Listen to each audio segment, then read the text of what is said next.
নামাজের মধ্যে আপনার মনোযোগটা হতে হবে কেমন? ছোট্ট করে একটা ট্রাফিক আমি আপনাদেরকে দিয়ে দেই। নামাজের মধ্যে মনোযোগটা হবে কেমন? আপনি কিন্তু দাঁড়িয়েছেন এই মসজিদে, কোথায়? এই মৌলভীনগর আপনাদের যেই মসজিদ, এই মসজিদে এসে নামাজে দাঁড়িয়েছেন, কিন্তু আপনার মনের মধ্যে থাকতে হবে আমি যেন খানায় কাবার সামনে দাঁড়িয়েছি। আপনার মধ্যে এমন চিন্তা থাকতে হবে, আপনি যখন দাঁড়াবেন এমন জায়গায় দাঁড়াবেন যেই জায়গাটা দাঁড়িয়েছেন যদিও মৌলভীনগরের মসজিদ, আপনি মনে করবেন আমি যেন ফলচেরাতের পোলের উপর দাঁড়িয়েছি, একটু যদি 19-20 হয় তাহলে আমি জাহান্নামে যাব।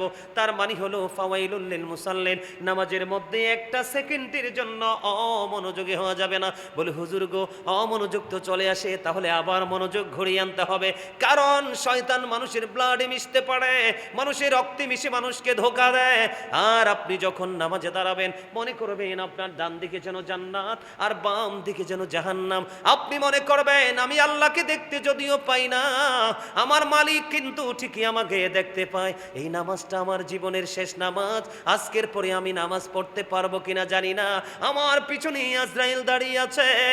ও বন্ধু, আমি নামাজ শেষ হতে দেরি, আজরাইল আমার দেহ থেকে প্রাণটা নিতে দেরি করবে না। এইরকম প্রত্যাশা নিয়ে যখন আপনি নামাজ পড়বেন, তাহলে আগামী দিন থেকে আর এই পৃথিবীর অন্যের কোনো কিছু আপনার কাছে ভালো লাগবে না, বরং নিজেরটাও রেডি রাখবেন অন্যকে সহযোগিতা করার জন্য। হিসাব কি বরাবর? বুঝতে পেরেছেন? এবার আসেন, ইমাম বুখারীর নাম শুনছেননি? বুখারী শরীফের নির্মাতা, কথা কয় না কেন? নাম শোনেন নাই? ইমাম বুখারী, ইমাম তিরমিজি নাম শোনেন নাই? বন্ধুরে আমার, ইমাম বুখারী তিনি নামাজে দাঁড়িয়ে গেলেন, নামাজে দাঁড়িয়ে গেলেন, নামাজ শেষ করে ফেললেন। নামাজ শেষ করার পরে আমি তো আমার নামাজটা শেষ করার পরে বন্ধু আমার দিকে তাকান, ওনার একজন ছাত্রকে ডাক দিলেন। কাকে? ওনার একজন ছাত্রকে ডাক দিলেন। ছাত্রকে ডাক দিয়ে বললেন, ছাত্ররে তুমি একটু আমার জুব্বার পিছনে দেখো তো কি হয়েছে, পিছনের দিক দিয়ে দেখো না আমার কি হয়েছে।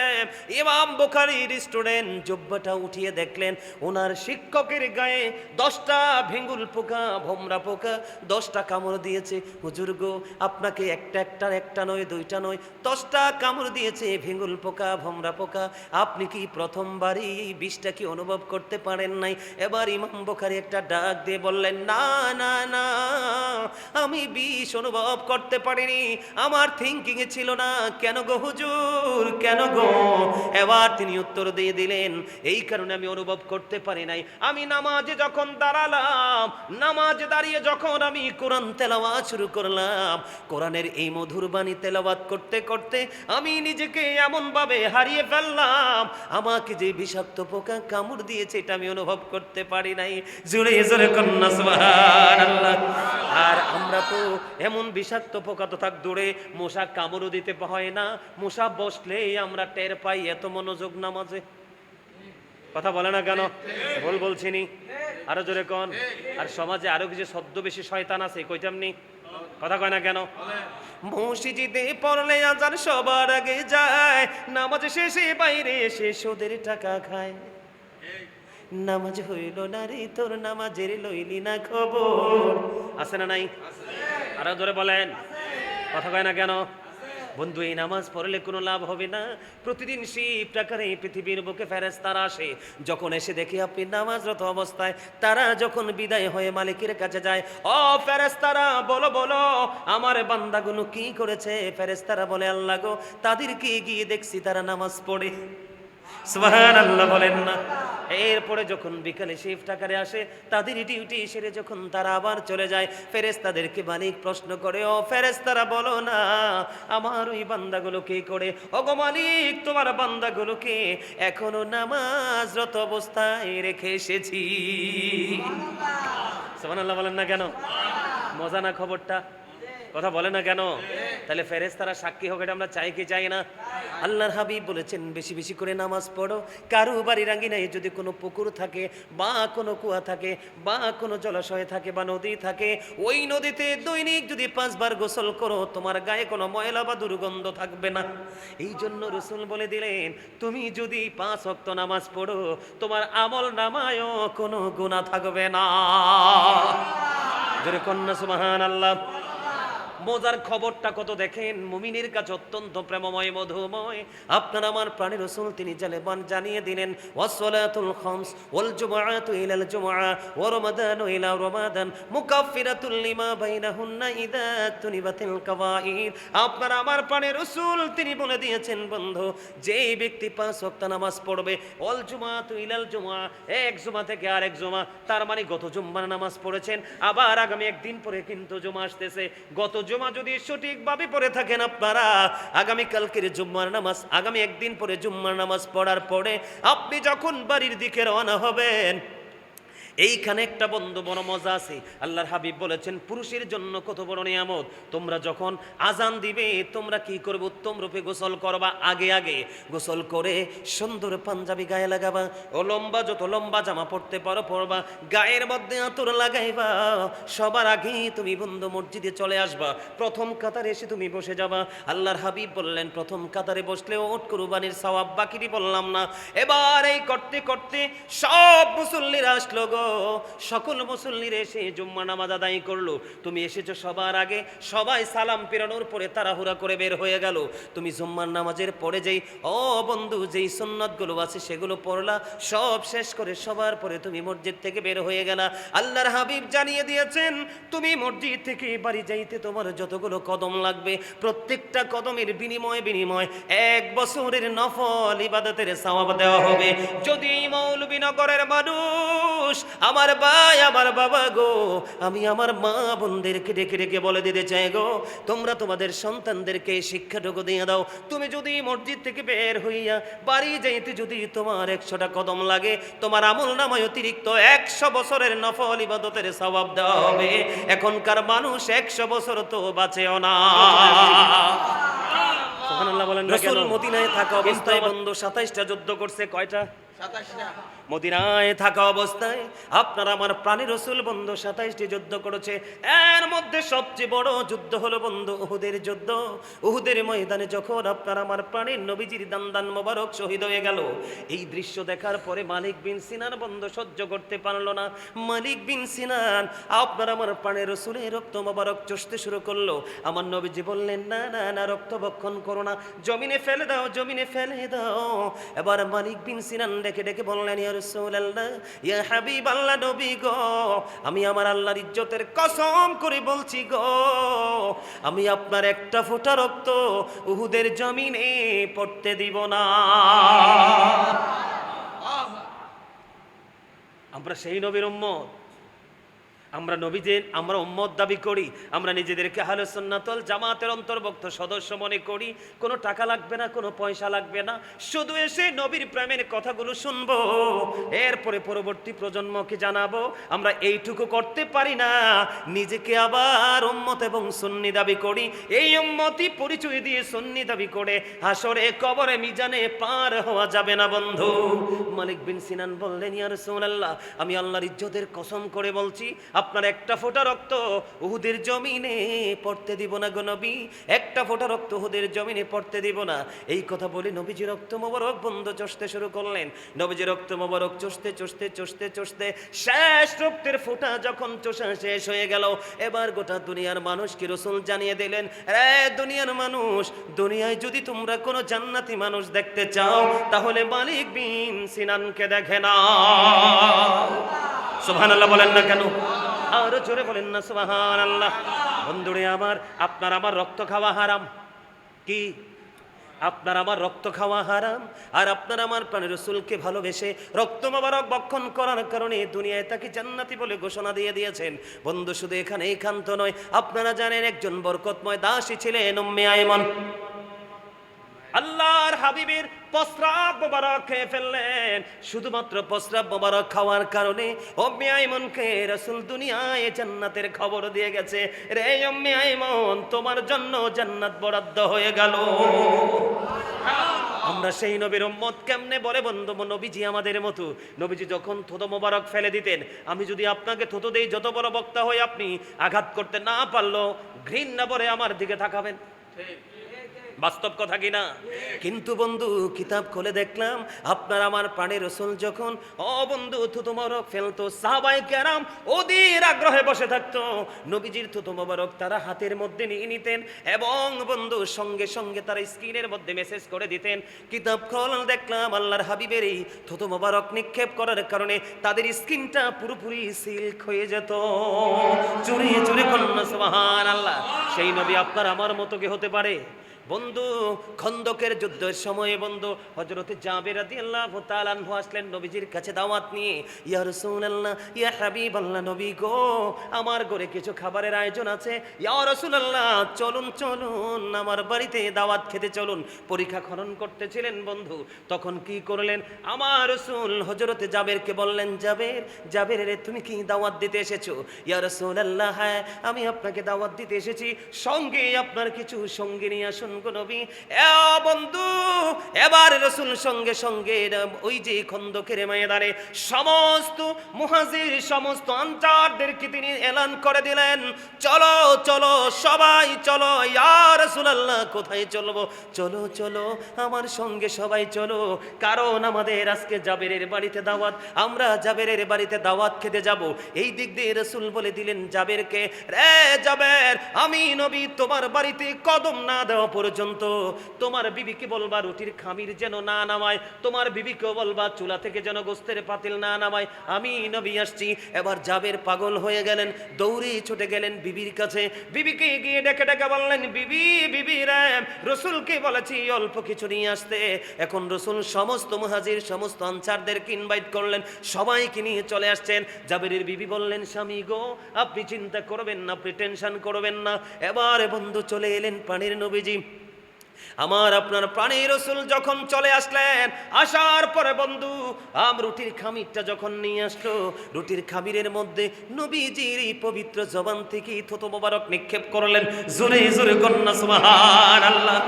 এবার আপনার আমার প্রাণের রাসূল বন্ধু কি করলেন, এবার তিনি যে চুলার উপরে যে ছোট্ট একটা ছাগল জবাই করে ওই যে গোস্তের পাতিল, ওই পাতিলের মধ্যে বন্ধু তিনি থুতু নিক্ষেপ করে দিলেন। ও জাবের ঢাকনা সরাইও না, একদিক দিয়ে ঢাকনা সরাও আর খাবার বাড়তে থাকো, পরিবেশন করতে থাকো। ও বন্ধু মাত্র 3.5 সের, শুধু 3.5 সের। ও বন্ধু জবের রুটির খামির কি মাত্র 3.5 সের, আর আল্লাহর হাবিবের কাছে সংখ্যা হলো 1000। একজন একজন করে খাওয়াইতেছে, একজন একজন করে খাওয়াইতেছে। 1000 মানুষ পরিতৃপ্ত হয়ে গেল, পরিতৃপ্ত হয়ে খাওয়া শেষ হয়ে গেল, সবাই পরিতৃপ্ত হয়ে বের হয়ে যাচ্ছে। কিন্তু ওই গোস্তের পাতিলের দিকে তাকিয়ে দেখা যায় যেমন গোস্ত ছিল তেমনই রয়ে গেছে, আর রুটির খামিরের দিকে তাকিয়ে দেখা যায় মনে হয় কেউ খায়নি। জোরে জোরে কন্যা সুবহানাল্লাহ। আপনি কি বলবেন আপনার আমার প্রাণের রাসূল আপনার আমার মতো কোনোদিন কোনো মুমিন, কোনোদিন কোনো মুত্তাকি, কোনোদিন কোনো তাকওয়া সম্পূর্ণ ব্যক্তি, পরিপূর্ণ ঈমানদার রাসূলকে নিজের মতো মনে করতে পারে না, ঠিক কিনা বলেন? এই জন্য আমার আল্লাহ বলেছেন তোমরা আমাকে পেতে হলে তোমরা কি করো, আমার হাবিবের কাছে চলে যাও। বন্ধু আল্লাহর হাবিবের একজন সাহাবী, তিনি পেটের খিদায় রাস্তায়, আল্লাহ রাসূল বললেন ছোট্ট করে বলছি তুমি চলো। আল্লাহর হাবিবের সাথে চললেন, চলার পরে যখন বাড়িতে চলে গেলেন, বাড়িতে যাওয়ার পরে খবর নিলেন ঘরে কি আছে। ও বন্ধু খবর জানিয়ে দেওয়া হলো, ইয়া রাসূলুল্লাহ আমার দিকে তাকান, আমাদের ঘরে মাত্র 1 পেয়ালা দুধ আছে। কয় পেয়ালা দুধ? ওয়াজ শিখে নেন যুবক বন্ধু, তোমাদেরকে বলে তোমরা মন দিয়ে শোনো, কারণ নবীর দুশমনেরা, আল্লাহর ওলির দুশমনেরা তোমাদেরকে টার্গেট করে করে তোমাদেরকে দিয়ে তোমাদের সমাজ ধ্বংস করাবে। এই জন্য যুবকদেরকে বলে দিতে চাই এবং তাদের বাবা মাকে বলে দিতে চাই, সন্তান কোথায় যাচ্ছে, কর এজেন্ডা বাস্তবায়ন করছে খেয়াল রাখতে হবে। কারণ দিন যত চলে যাবে ইহুদি নাসারাদের উপদ্রব বেড়ে যাবে, অর্থ ডোনেট করবে, এই করে করে পরিপূর্ণ ইসলাম আপনার আমার কাছ থেকে কেড়ে নিয়ে যাবে। অলরেডি চুল কাটা ইহুদিদের স্টাইল, পোশাক পরা ইহুদিদের স্টাইল, পথ চলা ইহুদিদের স্টাইল। মুরব্বী দেখলে তো ঠাড়া ফরেডির মুখে একটাও সালাম দেয় না। আমার কথা কন না কেন, দেয় সালাম? সালাম দেয় না। এগুলো মুসলমানের জন্য বন্ধু বড় গজব। এবার কি করলেন, ওই সাহাবী তো পেটের খিদায় অস্থির। কি এই ছেলে, এই আরাম করে বসো, মসজিদে এভাবে বসে না। এই তো ঠিক আছে, হয় নামাজের সুরতে না হয় আরাম করে বসো, এটা মসজিদ, মনে রাখতে হবে। মসজিদে আসার পরে প্রথমত আদবে বসবা, সারা জীবন মনে রাখবা।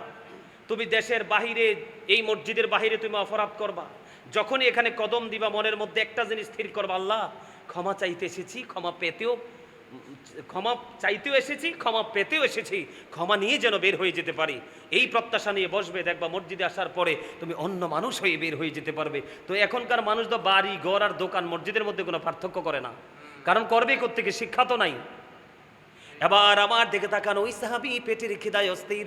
নবীজি খবর পাইলেন কি, দুধ আছে কয় পেয়ালা? এক পেয়ালা দুধে কি কিছু হইব? কিন্তু না না, আমার রাসূল ওই সাহাবীকে ডেকে বললেন, যাও যাও যাও, সুফফাবাসীদেরকে ডেকে নিয়ে আসো। এবার বন্ধু ওই সাহাবী মনে মনে চিন্তা করে, আমি সুফফাবাসীদেরকে ডাকবো, খবর তো পাইলাম এক পেয়ালা দুধ আছে, এখন আমি খাবো না, সুফফাবাসীকে খাওয়াবো। ওই সাহাবী মনে মনে চিন্তা করলো, এবার বন্ধু সুফফাবাসীর আসতেছেন আর দুধ খাইতেছেন, সুফফাবাসীর আসতেছে আর দুধ খাইতেছে, খাইতে খাইতে সবাই পরিতৃপ্ত শোকরে খাইলেন। এবার ওই সাহাবীকে ডেকে বললেন, নাও নাও তুমি খাও। বললেন আমি খেয়েছি। আবার বললেন রাসূল তুমি খাও। আমি খেয়েছি। আবার বললেন রাসূল তুমি খাও। খেয়ে ফেলেছি। খাইতে খাইতে বন্ধু আর খাইতে পারে না রে, কারণ এখনো পেয়ালাতে দুধ রয়ে গেছে। সেই নবীর উম্মত আমি গাজী সুলাইমান বুকে হাত দিয়ে বলি, I am very successful person, কারণ আমি আখির নবীর উম্মত হতে পেরেছি। এর চেয়ে বড় খুশনসিব আমার জীবন আর কিচ্ছু প্রয়োজন নেই। ও সুবহানাল্লাহ কন না কেন? আরো জোরে। হিসাব বরাবর, বুঝতে পারছেন? শুধু এখান তো নয় বন্ধুরে আমার, একবার মক্কা নগরীতে দুর্ভিক্ষ শুরু হয়ে গেল। কি শুরু হয়ে গেল? দুর্ভিক্ষ শুরু হয়ে গেল। পশু পাখি গাছপালা মৃত্যু সজ্জায়। এবার দলে দলে মানুষগুলো খুঁজছে কি করব। তৎকালীন সময়ে বন্ধু চলে আসলেন, ও বন্ধু হযরতে আবু তালেবের কাছে। রে আবু তালেব, আপনি কোথায় গো?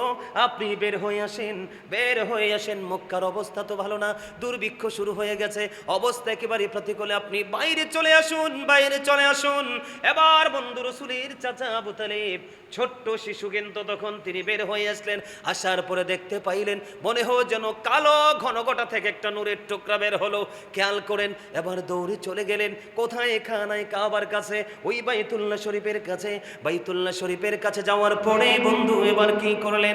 আপনার আমার নবীজি, ছোট্ট নবীজির পবিত্র পিঠ মোবারক খানায় কাবার দেয়ালের সাথে লাগিয়ে দিলেন। খানায় কাবার দেয়ালের সাথে লাগাইতে দেরি আল্লাহর হাবিবের পবিত্র হাত মোবারক উপরের দিকে উঠাইয়া এভাবে একটা ইশারা করলেন। ইশারা করতে দেরি রে, আকাশে কালো মেঘ জমতে বন্ধ দেরি হয় না, সঙ্গে সঙ্গে এমন ভাবে পানির ফোয়ারা নামলো। পানির ফোয়ারা নামতে পুরা পক্কা নগরী পুরো শীতল হয়ে গেল। আর যেই মোল্লারা, আমি আপনাদেরকে মনে করাই দেই, যেই মোল্লারা বলে নবীজি আমাদের মতো, ওই মোল্লারা এবার যখন মনে আসেনি আপনার, যখন বৃষ্টি হচ্ছে না, টাটকা রৌদ্রের মধ্যে দাঁড়ায়া কানছে, বৃষ্টি আসে নাই। কথা কয় না কেন? সালাতুল ইস্তিসকার নামাজ পড়ছে কিন্তু বৃষ্টি আসে নাই। আল্লাহ রাব্বুল আলামিনের হুকুম যখনই হয়েছে বৃষ্টি হয়েছে। তার কারণ বলে হুজুর ওই মোল্লাদের দিকে ইশারা করলেন কেন? এই সাধারণ মানুষের কোনো দোষ নেই, তাদের কোনো অপরাধ নেই। এই সাধারণ মানুষগুলোকে ধ্বংসের পেছনে বড় কারণ হলো বন্ধু আমাদের মতো মৌলবীরা, বিক্রি হয়ে যাওয়া মৌলবী। ঠিক কিনা বলেন? বিশ্বাস করেন না? আমার কথাটা বিশ্বাস হলো না? আল্লাহ রাসূল কিয়ামতের আলামতের মধ্যে আমি সবচেয়ে বেশি ভয়ের মধ্যে এখনো আছি।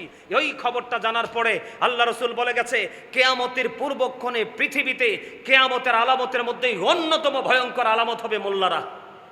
আমার কথা কয় না? কারা?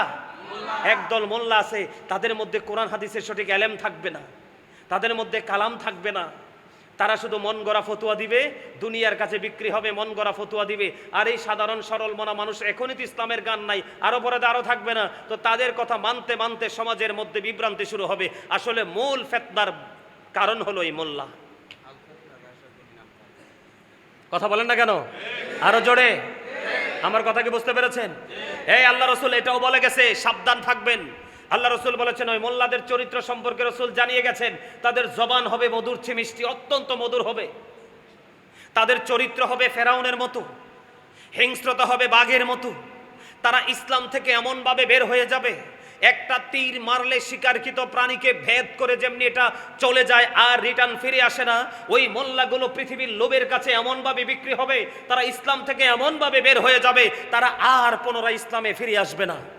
এই ক্ষেত্রে ওই সমস্ত মোল্লাদের ক্ষেত্রে রাসূল বলেছেন, ইমানদার যারা তাদেরকে বলেছেন ও ইয়াকুম ও ইয়াহুম লা ইউদিল্লুনাকুম ওয়ালা ইফতিনুনাকুম, তোমরা তাদের থেকে দূরে থাকো, তাদেরকেও তোমাদের থেকে দূরে রাখো, কারণ তাদের সাথে মিশতেই তোমরা পথভ্রষ্ট হবে, ফিতনায় পড়বে। তারা যেন তোমাদেরকে পথভ্রষ্ট করতে না পারে, ফিতনায় ফেলতে না পারে। মনে রাখবেন, আপনার কবরে কিন্তু আপনিই যাবেন, আপনার কবরে কেউ যাবে না। এখনকার মানুষ তো মরার পরে কবরের পর দোয়াও করতে দেন, এমন কাঠমোল্লা বের হয়ে গেছে। আমার কথা কন না কেন? এই যে আমার এই ভাই আমার পাশে, এই যে আমরা এখানে আছি, আমরা কয়দিন আগে লাকসামে গিয়েছিলাম আমাদের খুব কাছের আমাদের এক দুলাভাইকে মাটি দেওয়ার জন্য। কিসের জন্য? কথা কয় না কেন? মাটি দেওয়ার জন্য। মানে ওইখানে যাইয়া মনে হয়েছে যে আমরা ভিন্ন কোনো দেশে গেছি, মনে হয়েছে না? যে আলেম কিন্তু এই বড় বেড়া, একদমই আপনার এই যে নামাজ পড়ো তাহলে তোমাদের দুনিয়া এবং আখিরাতের কোনো ক্লান্তি তোমাদেরকে টাচ করবে না। আরে ভাই, আপনারা সবাই মিলে একজন ইমাম সাহেবকে আপনারা পরিচালনা করবেন, তাকে খাওয়াবেন, তাকে পোশাক দিবেন, তাকে ভালো ভালো খাওয়াবেন। আপনারা যদি যোগ্য দক্ষ ইমাম হয়, শোনেন, মসজিদের ইমামের ক্ষেত্রে কারো যেন কোনো আবেগ কাজ না করে, আমি বলে দিলাম। কি মসজিদের ইমামের ক্ষেত্রে কি করা যাবে না? আবেগকে কাজে লাগাবে না, এখানে কাজে লাগাতে হবে বিবেককে। কাকে? কারণ এই ইমামের উপরে ডিপেন্ড করবে আপনার এই সমাজ কোন ধারায় চলবে। আমার কথা কয় না কেন? আরো জোরে বলেন। একটা ইমামের উপরে ডিপেন্ড করবে এই সমাজটা কি নষ্ট হবে নাকি ভালো হবে। এই জন্য ইমামের ক্ষেত্রে, আলেমের ক্ষেত্রে আবেগ নয়, বিবেক। তাহলে আপনারাও সবাই কি হয়ে যেতে পারবেন? বিবেকবান হয়ে যেতে পারবেন। কথা কি বুঝতে পেরেছেন আমার? আরো জোরে বলেন। রসুল সম্পর্কে আরো এক্সাম্পল দিতে পারবো, আমি গাজী সুলাইমান শেষ হয়ে যাব। রসুল সম্পর্কে এক্সাম্পলের শেষ হবে না। আমার রসুলকে আল্লাহ দেখাই দিয়েছে, আমরা রসুলকে মানবো। এখন রসুলকে পেতে হলে আমরা যেতে হবে কোথায়? আহলে সুন্নাত ওয়াল জামাতের আলেমদের কাছে। কার কাছে? কথা কয় না? না, আমি কইছি নাকি? রসুল বলছে মা আনা আলাইহি ওয়া আসহাবি। রসুল বলেছেন, বলবো? রাসূল বলেছেন আহলে সুন্নাহ ওয়াল জামাত ইজ দ্য বেস্ট পার্টি। সুন্নি জামাত হলো শ্রেষ্ঠ দল। এই দলটাকে শুধু আল্লাহ বলবে ইউ গো টু প্যারাডাইস, জান্নাতে চলে যাও। তুমি যদি এই দলের অন্তর্ভুক্ত না হও তাহলে তোমার নসিবে you have to go to hell, তোমাকে মাস্ট বি চলে যেতে হবে জাহান্নামে। নাউজুবিল্লাহ বলে না কেন? আরো জোরে বলেন। তাহলে আমরা কাকে ফলো করব? রসুলকে। আর এখন তো আমি রসুলকে পাচ্ছি না, আমি কাকে ফলো করব? আমি রসুল ওয়ালাদেরকে ফলো করব। আর রসুল ওয়ালা কারা? হক্কানি আলেম এবং হক্কানি আল্লাহর ওলিরা। মনে রাখবেন, মুসলমানের ৭৩টা দল হবে। কয়টা? মুসলমানের ৭৩টা দল হবে। এর মধ্যে ৭২টা দল যাবে জাহান্নামে, মাত্র ওয়ানলি ওয়ান, একটা টিম, একটা দল মাত্র যাবে জান্নাতে। এই দলটা অত্যন্ত ভেরি ডিফিকাল্ট। কথা কি বুঝতে পেরেছেন? এবার আসেন, আমি যে আপনাদের এই সামাজিক সমস্যা, অনেক সমস্যা নিয়ে কথা বলতে পারবো। যেমন বাবা মার সাথে সম্পর্ক ভালো না, ভাই ভাইয়ের সাথে সম্পর্ক ভালো না, ভাই বোনের সাথে সম্পর্ক ভালো না, একজনের মাঠে বেশি ফসল হলে আরেকজন চুরি করে খাওয়ার চেষ্টা করে, একজনের পুকুরে যদি ভালো মাছ হয় ওই মাছ ওষুধ দিয়ে মেরে ফেলার চেষ্টা করে, এমনি করে করে করে করে মানে অনেক নোংরামির সাথে কিন্তু আমরা অনায়াসে মিশে যাচ্ছি না? কথা বলে না কেন? এই জায়গা থেকে আমাদেরকে বের হতে হলে ফার্স্ট টাইম রসুলের প্রেমে আমাদেরকে নিজেদেরকে আবদ্ধ করতে হবে। আর আবদ্ধ করার পরে আপনি নিজেকে ভালো করার জন্য, পরিপূর্ণ মানুষ বানানোর জন্য যে কাজটা প্রথম প্রয়োজন সেটা হলো নামাজ। সেটা কি? কথা বলে না? সেটা কি? নামাজ। কিন্তু এখন আমরা নামাজ পড়ার পরেও কিন্তু অপরাধ থেকে মুক্ত হতে পারছি না। এই সমস্যাটা কোথায়? এই সমস্যাটা কেন? এদিকে দেখান। মিফতাহুল জান্নাতি সলাহ ও মিফতাহুস সলাতিত তুহুর। নামাজ হলো জান্নাতের চাবি, আর নামাজের চাবি হলো পবিত্রতা। কথা বলে না? নামাজ হলো কিসের চাবি? জান্নাতের চাবি। আর নামাজের চাবি হলো কি? পবিত্রতা। কি কথা বুঝতে পেরেছেন? আল্লাহ রাসূল আরো বলেছেন লা তুকবালু সালাতুন বিগাইরি তুহুর ওয়ালা সাদাকাতুম মিন কুলুল। পবিত্রতা ছাড়া ইবাদত কবুল হয় না, আর হালাল টাকা না হইলে দানও কবুল হয় না। আপনি নামাজকে নামাজ হিসাবে আল্লাহর কাছে পৌঁছাতে হলে আপনার দেহের মধ্যে মনের মধ্যে রাখতে হবে পবিত্রতা, খাবার খেতে হবে হালাল, এবং আপনার যে পোশাক পরবেন পোশাকটা হতে হবে হালাল টাকার কিনা। আপনার 9 টাকাই হালাল, 1টি টাকা সুদের হতে পারে, ঘোষের হতে পারে, চুরির হতে পারে, ডাকাতির হতে পারে, যেই কোনো হারাম টাকা। 1 টাকা 9 টাকার সাথে লাগাই আপনি 10 টাকা বানাইয়া জামা বানালেন। রসুল বললেন কিয়ামত পর্যন্ত নামাজ পড়তে পারবেন, কোনো ফায়দা হবে না। তাহলে আমাদেরকে এই দিকে কি করতে হবে, খেয়াল রাখতে হবে। কথা বলে না কেন? রাখতে হবে কি হবে না? যদি ওইভাবে যদি আপনি নামাজ পড়তে পারেন, বন্ধু আমার দিকে তাকান, আলোচনা আমি শেষ করে দিচ্ছি। ও বন্ধু, আল্লাহর হাবিব শীতের দিনে বের হলেন, খেয়াল করেন। আল্লাহ রসুল যখন শীতের দিনে বের হলেন, শীতের দিনে বের হওয়ার পরে তিনি দেখলেন গাছের পাতাগুলো বন্ধু বিরামহীনভাবে জোরে জোরে পড়ছে। এই গাছের ডাল পাতা যখন দেখলেন বিরামহীনভাবে জোরে জোরে পড়ছে, এবার আল্লাহর হাবিব গাছের ঢাল ধরলেন, ধরার পরে একটা ডাক দিলেন, রে আবু জর। এবার আবু জর উত্তর দিলেন, লাব্বাইকা ইয়া রাসূলুল্লাহ। আমার রাসূল জানিয়ে দিলেন, তুমি ওই যে চেয়ে দেখো, শীতের কারণে শুষ্ক হয়ে গাছের পাতাগুলো বিরামহীনভাবে জোরে জোরে পড়ছে। আল্লাহর কোন প্রিয় বান্দা, আল্লাহ আমি নবীর উম্মতগুলো আল্লাহ রাব্বুল আলামিনের সন্তুষ্টির আশায় কেউ যদি পরিপূর্ণভাবে নামাজ পড়ে, নামাজের মাধ্যমে যদি কপালটা আল্লাহর কুদরতি কদমে যদি লাগিয়ে দিতে পারে, ওই শীতের দিনের গাছের পাতার মতো তার জীবনের সবগুলো গুনাহ ঝরে পড়ে যাবে। জোরে জোরে কন্যা সুবহানাল্লাহ। ও বন্ধু, নামাজের মধ্যে আপনার মনোযোগটা হতে হবে কেমন? ছোট্ট করে একটা ট্রাফিক আমি আপনাদেরকে দিয়ে দেই। নামাজের মধ্যে মনোযোগটা হবে কেমন? আপনি কিন্তু দাঁড়িয়েছেন এই মসজিদে, কোথায়? এই মৌলভীনগর আপনাদের যেই মসজিদ, এই মসজিদে এসে নামাজে দাঁড়িয়েছেন, কিন্তু আপনার মনের মধ্যে থাকতে হবে আমি যেন খানায় কাবার সামনে দাঁড়িয়েছি।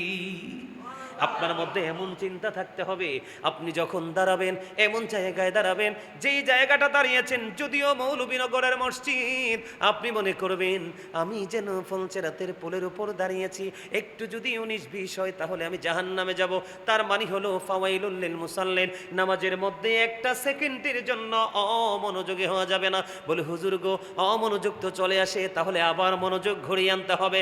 কারণ শয়তান মানুষের ব্লাডে মিশতে পারে, মানুষের রক্তে মিশে মানুষকে ধোঁকা দেয়। আর আপনি যখন নামাজে দাঁড়াবেন মনে করবেন আপনার ডান দিকে যেন জান্নাত আর বাম দিকে যেন জাহান্নাম। আপনি মনে করবেন আমি আল্লাহকে দেখতে যদিও পাই না, আমার মালিক কিন্তু ঠিকই আমাকে দেখতে পায়। এই নামাজটা আমার জীবনের শেষ নামাজ, আজকের পরে আমি নামাজ পড়তে পারবো কিনা জানি না, আমার পিছনে আজরাইল দাঁড়িয়ে আছে। ও বন্ধু, আমি নামাজ শেষ হতে দেরি, আজরাইল আমার দেহ থেকে প্রাণটা নিতে দেরি করবে না। এইরকম প্রত্যাশা নিয়ে যখন আপনি নামাজ পড়বেন, তাহলে আগামী দিন থেকে আর এই পৃথিবীর অন্যের কোনো কিছু আপনার কাছে ভালো লাগবে না, বরং নিজেরটাও রেডি রাখবেন অন্যকে সহযোগিতা করার জন্য। হিসাব কি বরাবর? বুঝতে পেরেছেন? এবার আসেন, ইমাম বুখারীর নাম শুনছেননি? বুখারী শরীফের নির্মাতা, কথা কয় না কেন? নাম শোনেন নাই? ইমাম বুখারী, ইমাম তিরমিজি নাম শোনেন নাই? বন্ধুরে আমার, ইমাম বুখারী তিনি নামাজে দাঁড়িয়ে গেলেন, নামাজ শেষ করে ফেললেন। নামাজ শেষ করার পরে নামাজটা শেষ করার পরে বন্ধু আমার দিকে তাকান, ওনার একজন ছাত্রকে ডাক দিলেন। কাকে? ওনার একজন ছাত্রকে ডাক দিলেন। ছাত্রকে ডাক দিয়ে বললেন, ছাত্ররে তুমি একটু আমার জুব্বার পিছনে দেখো তো কি হয়েছে, পিছনের দিক দিয়ে দেখো না আমার কি হয়েছে। ইমাম বুখারীর স্টুডেন্ট জুব্বাটা উঠিয়ে দেখলেন ওনার শিক্ষকের গায়ে 10টা ভেঙ্গুল পোকা, ভোমরা পোকা 10টা কামড় দিয়েছে। হুজুর গো, আপনাকে একটা নয়, 2টা নয়, 10টা কামড় দিয়েছে ভেঙ্গুল পোকা, ভোমরা পোকা। আপনি কি প্রথমবারই এই বিষটা কি অনুভব করতে পারেন নাই? এবার ইমাম বুখারী একটা ডাক দিয়ে বললেন, না না না, আমি বিষ অনুভব করতে পারিনি, আমার থিঙ্কিং এ ছিল না। কেন গো হুজুর, কেন গো? এবার তিনি উত্তর দিয়ে দিলেন, এই কারণে আমি অনুভব করতে পারি নাই, আমি নামাজে যখন দাঁড়ালাম, নামাজে দাঁড়িয়ে যখন আমি কোরআন তেলাওয়াত শুরু করলাম, কোরআনের এই মধুর বাণী তেলাওয়াত করতে করতে আমি নিজেকে এমন ভাবে হারিয়ে ফেললাম, আমাকে যে বিষাক্ত পোকা কামড় দিয়েছে এটা আমি অনুভব করতে পারি নাই। জোরে জোরে কন্যা সুবহানাল্লাহ। আর আমরা তো এমন বিষাক্ত পোকা তো থাক দূরে, মশা কামড়ও দিতে হয় না, মশা বসলেই আমরা টের পাই, এত মনোযোগ নামাজে। কথা বলে না কেন? ভুল বলছিনি? আরো জোরে কোন। আর সমাজে আরো কিছু শব্দ বেশি শয়তান আছে, কইতামনি? কথা কয় না কেন? মসজিদে পড়লে আজান সবার আগে যায়, নামাজ শেষে বাইরে এসে সুদের টাকা খায়। নামাজ হইল না রে তোর, নামাজের লইলি না খবর। আছে না নাই? আরো জোরে বলেন। কথা কয় না কেন? বন্ধু, এই নামাজ পড়লে কোনো লাভ হবে না। প্রতিদিন শিফট আকারে পৃথিবীর বুকে ফেরেশতারা আসে, যখন এসে দেখি আপনি নামাজরত অবস্থায়, তারা যখন বিদায় হয়ে মালিকের কাছে যায়, ও ফেরেশতারা বলো বলো আমার বান্দাগুলো কি করেছে? ফেরেশতারা বলে, আল্লাহ গো, তাদেরকে গিয়ে দেখছি তারা নামাজ পড়ে। সুবহানাল্লাহ বলেন না?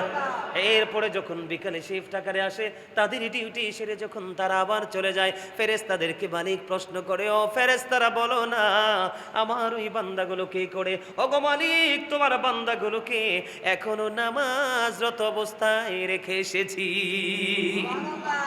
সুবহানাল্লাহ বলেন না কেন? মজা না খবরটা? কথা বলে না কেন? তাহলে ফেরেশতারা সাক্ষী হোক, এটা আমরা চাই কি চাই না? আল্লাহর হাবিব বলেছেন বেশি বেশি করে নামাজ পড়ো। কারো বাড়ির আঙ্গিনায় যদি কোনো পুকুর থাকে বা কোনো কুয়া থাকে বা কোনো জলাশয় থাকে বা নদী থাকে, ওই নদীতে দৈনিক যদি 5 বার গোসল করো, তোমার গায়ে কোনো ময়লা বা দুর্গন্ধ থাকবে না। এই জন্য রাসূল বলে দিলেন, তুমি যদি 5 ওয়াক্ত নামাজ পড়ো, তোমার আমল নামায়ও কোনো গুনাহ থাকবে না। জোরে কন্যা সুবহানাল্লাহ। মজার খবরটা কত দেখেন, মুমিনের কাছে অত্যন্ত প্রেমময়, মধুময়।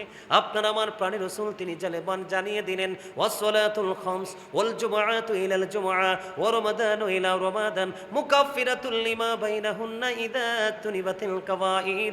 আপনার আমার প্রাণের রাসূল তিনি বলে দিয়েছেন, বন্ধু, যে ব্যক্তি 5 ওয়াক্ত নামাজ পড়বে, ওয়াল জুমআতু ইলাল জুমআ, এক জুমা থেকে আরেক জুমা, তার মানে গত জুম্মার নামাজ পড়েছেন, আবার আগামী একদিন পরে কিন্তু জুমা আসতেছে, গত জুমা যদি সঠিকভাবে পড়ে থাকেন আপনারা, আগামী কালকের জুম্মার নামাজ, আগামী একদিন পরে জুম্মার নামাজ পড়ার পরে আপনি যখন বাড়ির দিকে রওনা হবেন, এইখানে একটা বন্ধু বড় মজা আছে। আল্লাহর হাবিব বলেছেন, পুরুষের জন্য কত বড় নিয়ামত। তোমরা যখন আজান দিবে, তোমরা কি করবে? উত্তম রূপে গোসল করবা। আগে আগে গোসল করে সুন্দর পাঞ্জাবি গায়ে লাগাবা, ও লম্বা, যত লম্বা জামা পড়তে পারো পরবা, গায়ের মধ্যে আতর লাগাইবা। সবার আগে তুমি বন্ধু মসজিদে চলে আসবা, প্রথম কাতারে এসে তুমি বসে যাবা। আল্লাহর হাবিব বললেন, প্রথম কাতারে বসলে ওট কুরবানির সওয়াব, বাকিটি বললাম না। এবার এই করতে করতে সব মুসল্লিরা আসলো গো, সকল মুসল্লিরা এসে জুম্মা নামাজ আদায় করলো। তুমি এসেছো সবার আগে, সবাই সালাম পেরানোর পরে তাড়াহুড়া করে বের হয়ে গেল। তুমি জুম্মার নামাজের পরে যেই ও বন্ধু যেই সুন্নাতগুলো আছে সেগুলো পড়লা, সব শেষ করে সবার পরে তুমি মসজিদ থেকে বের হয়ে গেলা। আল্লাহর হাবিব জানিয়ে দিয়েছেন, তুমি মসজিদ থেকে বাড়ি যাইতে তোমার যতগুলো কদম লাগবে, প্রত্যেকটা কদমের বিনিময় 1 বছরের নফল ইবাদতের সওয়াব দেওয়া হবে। যদি মৌলভীনগরের মানুষ, আমার ভাই, আমার বাবা গো, আমি আমার মা বোনদেরকে ডেকে ডেকে বলে দিতে চাই গো, তোমরা তোমাদের সন্তানদেরকে শিক্ষাটুকু দিয়ে দাও। তুমি যদি মসজিদ থেকে বের হইয়া বাড়ি যাইতে যদি তোমার 100টা কদম লাগে, তোমার আমল নামায় অতিরিক্ত 100 বছরের নফল ইবাদতের সওয়াব দেওয়া হবে। এখনকার মানুষ 100 বছর তো বাঁচেও না। সুবহানাল্লাহ বলেন না কেন? কিন্তু আমাদের মুসল্লিরা আসে সবার পরে।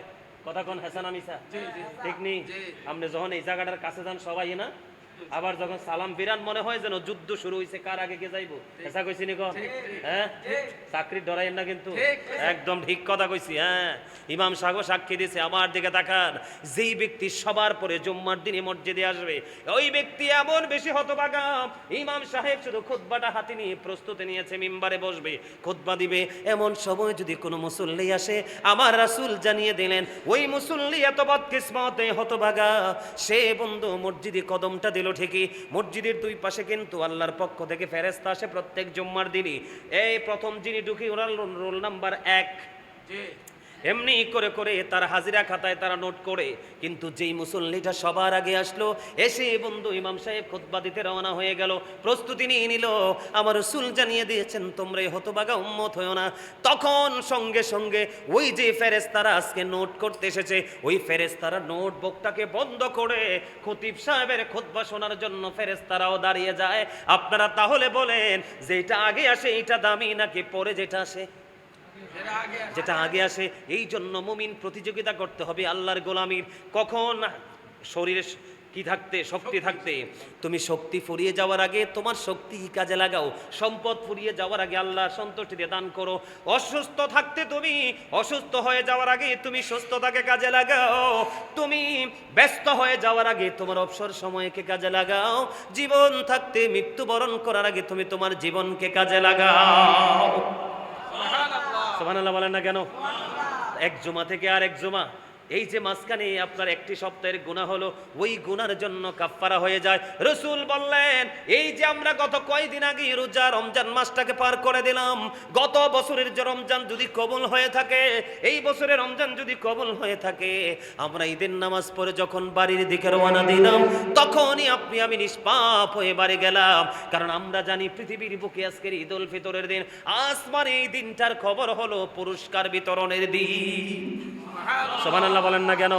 ফেরেশতারা রাস্তার মোড়ে মোড়ে দাঁড়িয়ে দাঁড়িয়ে ওই পরিপবিত্র রোজাদারদেরকে ডাকছে, আহলান সাহলান মারহাবান জানাচ্ছে, তোমরা আসো আসো পুরস্কার নিতে আসো। জোরে জোরে কন্যা সুবহানাল্লাহ। এরপরে রাসূল বলেছেন, ও রমাদান ইলা রমাদান, এক রমজান থেকে আরেক রমজানের মাঝখানে গ্যাপ হলো 305 দিনের। আল্লাহ রাসূল বললেন, তুমি যদি দুই দিকে রোজা ভালোভাবে রাখতে পারো, তোমার মাঝখানে 305 দিনের গুনার কাফফারা হয়ে যায়। যদি তোমার শর্ত হলো কবিরা গুনাহ থেকে বেঁচে থাকতে হবে। সুবহানাল্লাহ বলেন না কেন? মজা না? অনেক মজা না? শুধু মজা না, অনেক মজা, অনেক মজা, অনেক মজা। কার কাছে? মুমিনের কাছে। যে মুমিন না তার কাছে তো মজা লাগবে না, কারণ সে তো মুনাফিক। The hypocrites will be in the lowest place of hell. মুনাফিকরা জাহান্নামের একবারে সর্বনিম্ন জায়গায় থাকবে। কোথায়? কথা বলেন না কেন? কোথায়? একেবারে সর্বনিম্ন জায়গায় থাকবে জাহান্নামের। আর রাসূল কি বলছে জানেন? রাসূল বলছে, believers love the profit, hypocrites don't love the profit. রাসূল বলেছেন, ঈমানদাররা আমি রাসূলকে ভালোবাসবে, আর মুনাফিকরা আমি রাসূলকে ভালোবাসবে। আমরা রাসূলকে ভালোবাসি। আপনারা কে কে রাসূলকে ভালোবাসেন? হাত তোলেন। নারে তাকবীর, আল্লাহু আকবার, নারে রিসালাত, ইয়া রাসূলুল্লাহ, নারে গাউসিয়া, ইয়া গাউসুল আজম দস্তগীর, নারে গাউসিয়া, ইয়া গাউসুল আজম দস্তগীর। হযরত মাওলানা সুলাইমান আল কাদরি সাহেব, হযরত মাওলানা সুলাইমান আল কাদরি সাহেব, আলে সুন্নাত ওয়াল জামাত জিন্দাবাদ, জিন্দাবাদ, আলে সুন্নাত ওয়াল জামাত। পবিত্র ঈদে মিলাদুন নবী জিন্দাবাদ, জিন্দাবাদ, পবিত্র ঈদে মিলাদুন নবী জিন্দাবাদ। মৌলভীনগরের বাসীর পক্ষ থেকে, মৌলভীনগর জামে মসজিদের পক্ষ থেকে লাল গোলাপ শুভেচ্ছা। নারে তাকবীর, আল্লাহু আকবার। এক লাইনও বাদ দিছে না, সবই দিছে। আর সবচেয়ে মজার খবর হলো কি, আপনার হাত যে তুলছেন, স্ট্রংলি হাত তুলতে পারেন নাই মিয়া। ইমানদার হাত তুলবে এমনি এমনি, আর কেউ এমনি কেউ এমনি। এটা কি কথা বলে না কেন? ইমানদার হাত তুলে, হাত তুলে দেখান মিয়া, আরো জোরে এইভাবে হাত তুলে দেখান। আপনারা, আমার কাছে মনে হয় ওয়াজ করছি আমি, পানির তৃষ্ণা লাগছে আপনাদের। ওয়াজ করতেছি আমি, আর আপনারা মনে মনে ভাবতেছেন আই এম ভেরি টায়ার্ড। এটা কি উচিত কথা? হ্যাঁ, আরো জোরে এবারে নারাই দিতেছে, আপনারা তো কইতে পারতেছেন না। নারাই তাকবীর, আল্লাহু আকবার, নারাই রিসালাত, আহলে সুন্নাত ওয়াল জামাত জিন্দাবাদ, জিন্দাবাদ। এবার কিরম হইছে? একদম ফাটাফাটি। শুধু ফাটাফাটি নি, একদম ফাটাফাটি। আলহামদুলিল্লাহ কোন? আলহামদুলিল্লাহ। ওয়াজ কতলা করমু, শেষ করে দিতে হইব ওয়াজ, অনেক ঘন্টা বাজে গেছে। একটু বলে দেই, আল্লাহ রাসূল বলছেন, আল্লাহ দুর্বল ইমানদারের চাইতে শক্তিশালী ইমানদারকে বেশি পছন্দ করে। এখন দুর্বল আর শক্তিশালী বলতে কি মারামারি বুঝাইছে? কথা বলেন না, কোনটা বুঝাইছে? বুঝছেননি? প্রেমের দিক দিয়ে, তাকওয়ার দিক দিয়ে যারা শক্তিশালী। একটা এক্সাম্পল দিই, অত্যন্ত মধুর হাদিস শোনেন। আর আপনারা, আমার মামুর আজকে একটা বুদ্ধির কাম করছে, তাবারুক না কইরা একেবারে বেশি খুশি হয়েছে তাবারুক যে করছেন না। আরে লোক কমাইলে কি, সেটা তো খাঁটি সোনা, এটা তো ইমানদার। আমার মতে এখন মাহফিলে তাবারুক, প্রত্যেকটা মাহফিলে তাবারুক বন্ধ করে দেওয়া উচিত। কালকের মাহফিলে কি করছে জানেননি? মোটামুটি ফ্যান্ডেল ফিলাফি ছিল, কিছু গ্যাপ ছিল, পাশে একটা গানের আসর ছিল। ওমা জন রসুলকে দাঁড়ায় সালাম দিলাম, এবার দেহি ডান দিয়া বাম দিয়ে সবাই দেশে তো আইতে পারেন কে, যেখানে আছে এনে দাঁড়া, এমনি একদম দাঁড়িয়ে থাকো, তোমরা প্যান্ডেলে ঢুকবা না। তুমি এদিক দিয়ে আইছো, তোমরা বাইরে, এই বাইরে সিরিয়াল ধরো, তোমরা রহমতের বাগানে ঢুকো না, এমনি সিরিয়াল ধরো। এমন লজ্জা পাইছিও। পরে ওই কর্নার দিয়ে দেখতেছি ঢুকতেছে, এদেরকে বললাম তোমরা ওইখানে দাঁড়াও। তো পরে কয়েকটা দেয় যে শরম বেশি দিয়ে লাইতেছে হুজুরে, তো কয়েকটা রেজে গেলাম কি রে, তোরা কি, তোদের কি খবর? হুজুর আমরা স্বেচ্ছাসেবক। আমি তৈলে বউ, আর স্বেচ্ছাসেবক কইছে, আরে সব মুসল্লি দিছে হাসি। আসলেই স্বেচ্ছাসেবক না, কিটা কইছি বুঝেন নাই কি? মানে তাদেরকে বুঝাইয়া দিলাম যে মাহফিল যারা শুনেছে তাদের এতক্ষণ ইবাদত হয়েছে। তারা যখন মাহফিলের পরে আমি যদি আপনাদেরকে বলি এইদিকে তাকান, আমি যদি বলি বোতলটা থেকে আপনারা একটু একটু পানি খান, এটা সবার জন্য তাবারুক হয়ে যাবে। কারণ ইবাদতের পরে যেটা খাওয়া হয় সেটাই হয় তাবারুক, আর এটা খাওয়া সুন্নত। যে ইবাদত করলো না, সেটা খাইলো, জাস্ট পানি খাইলো, এখানে তার কোনো বেনিফিট নাই। বুঝা রাখছেন তো? আজ বুঝছেন? একদম বেশি খুশি হয়েছি তাবারুক যে করেন নাই, একদম সলিড শব্দই।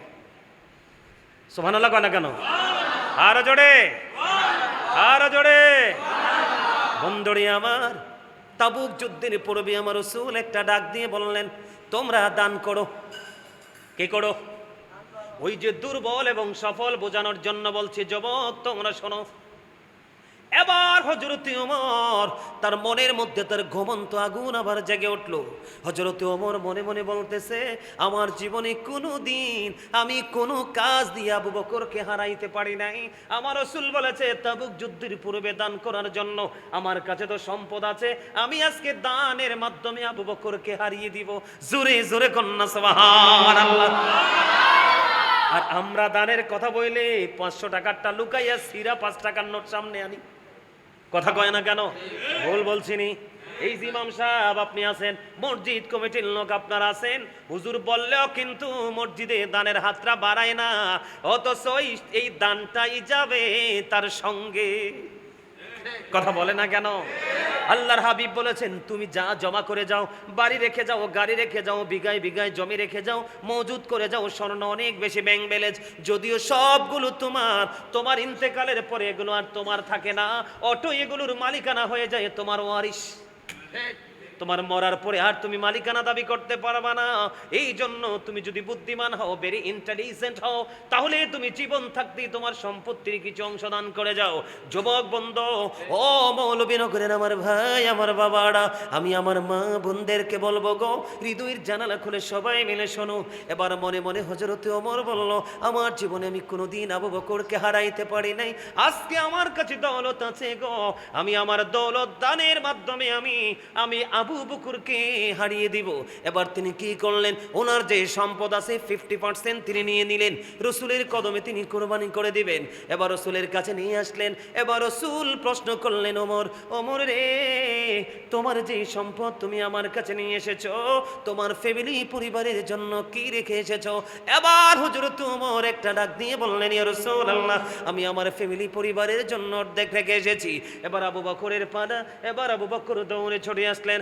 এবার আবু বকরকে প্রশ্ন করলেন, ও আবু বকর, তোমার খবর কি গো? ইয়া রাসূলুল্লাহ, ইয়া হাবিবাল্লাহ, আমার যে সম্পদ আছে আমি সবটুকু নিয়ে এসেছি গো, তুমি তোমার ফ্যামিলির জন্য কি রেখে এসেছো? ইয়া রাসূলুল্লাহ, ইয়া হাবিবাল্লাহ, নবী গো, আমি আমার ফ্যামিলি পরিবারের জন্য আল্লাহ এবং আল্লাহ রাসূলকে রেখে এসেছি। শক্তি কিভাবে প্রয়োগ করেছে দেখেছেন? ওমরের কি কম ছিল পাওয়ার? ওমর যেই রাস্তায় হাঁটছে শয়তান কোনোদিন যায় নাই ভয়ে। ওমর এমন সাহাবী ছিলেন। আর ওমর যখন ইসলাম গ্রহণ করেছে, ইসলামের পাওয়ার শক্তি এত বেশি বেড়ে গেছে কল্পনা করা যায় না। ওমরের জীবনে এত আমল ছিল, গণলে আকাশের তারার চাইতে বেশি হবে, তারপরেও কম্পিটিশন আবু বকরকে হারাবে, প্রেমের কম্পিটিশন। আমার নবীজি বললেন, আমার জীবনে আবু বকরের সম্পদ এত বেশি কাজে লাগলো, উপকারে লাগলো। এবার আবু বকরের চোখ দুইটা যেন ঝর্ণা হয়ে গেল, কাঁদতেছে, চোখ দুইটা দিয়ে ঝর্ণার মতো পানি ঝরে ঝরে পড়ছে, ঝর্ণার মতো পানি পড়তে পড়তে বন্ধ। এবার কি হলো? আবু বকর যখন শুনতে পাইলেন রাসূল এই শব্দটা ইউজ করেছে, এবার আবু বকর একটা ডাক দিয়ে বললেন, নবী গো, আমার সম্পদ না গো, আমার জীবনটাও আমি আপনার জন্য রেডি রাখছি। এমন নবীর কি বাদ দেওয়া যায়? এই নবীর, এমন নবীর আমার মতো বলা যায়? হ্যাঁ? আল্লাহ আমাদেরকে নবী চিনার তৌফিক দান করুক, সকলে বলেন আমিন। বেশি বেশি করে নফল ইবাদত করবেন। কি করবেন? ফরজ ওয়াজিবের পাশাপাশি নফল ইবাদত করবেন। এই যে দেখেন, একটা কথা বললো হুজুর, এই যে এখনকার ছেলেরা সুন্নত পড়ে না, ম্যাক্সিমাম মানুষ সুন্নত পড়ে না, আপনি সারা জীবন ফরজ পড়বেন, আল্লাহ পাবেন না।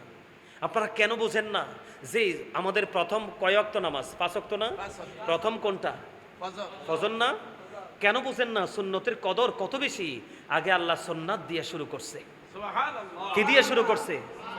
আপনি বুঝেন না নবী কি জিনিস? সুন্নাতু রাসূলিল্লাহি তাআলা, রাসূলের দিকে, ফারদুল্লাহি তাআলা, আল্লাহর দিকে। আল্লাহ আগে সুন্নাত দিয়ে শুরু করছে। রাসূলের মর্যাদাটা কোথায় একটু খেয়াল করেন। এই যে আমি একটু আগে একটা হাদিস বললাম, সবার আগে আসা, সবার পরে বের হওয়া, এর মধ্যে কি সুন্নত নফলগুলো আছে না? আছে বলেই রাসূল বলেছে সবার আগে আসো এবং সবার পরে বের হও। সপ্তাহে একটা দিনে না, জুম্মার দিন সাইয়্যিদুল আইয়াম, এই যে ঈদুল ফিতর গেছে, আসছে সামনে ঈদুল আজহা, এই 2 দিনের ঈদের দিনের চাইতেও জুম্মার দিন দামি। সুবহানাল্লাহ। 2 ঈদের দিনের চাইতেও, কথা বলে না কেন? এই ঈদের দিন দামি। সুবহানাল্লাহ বলেন। এদিকে দেখিতে আনছো চাইতেছেন, আমার কথা বুঝতে পারছেন নি? কোন দিন দামি? আরো জোরে বলেন। আরে হাদিয়া দিছে কেডা রে? তুফান কেডা দিছে? আচ্ছা আচ্ছা, আমি তো জানতে চাইছি আর কি, না তো লেখা আছে, আমি তো জানি।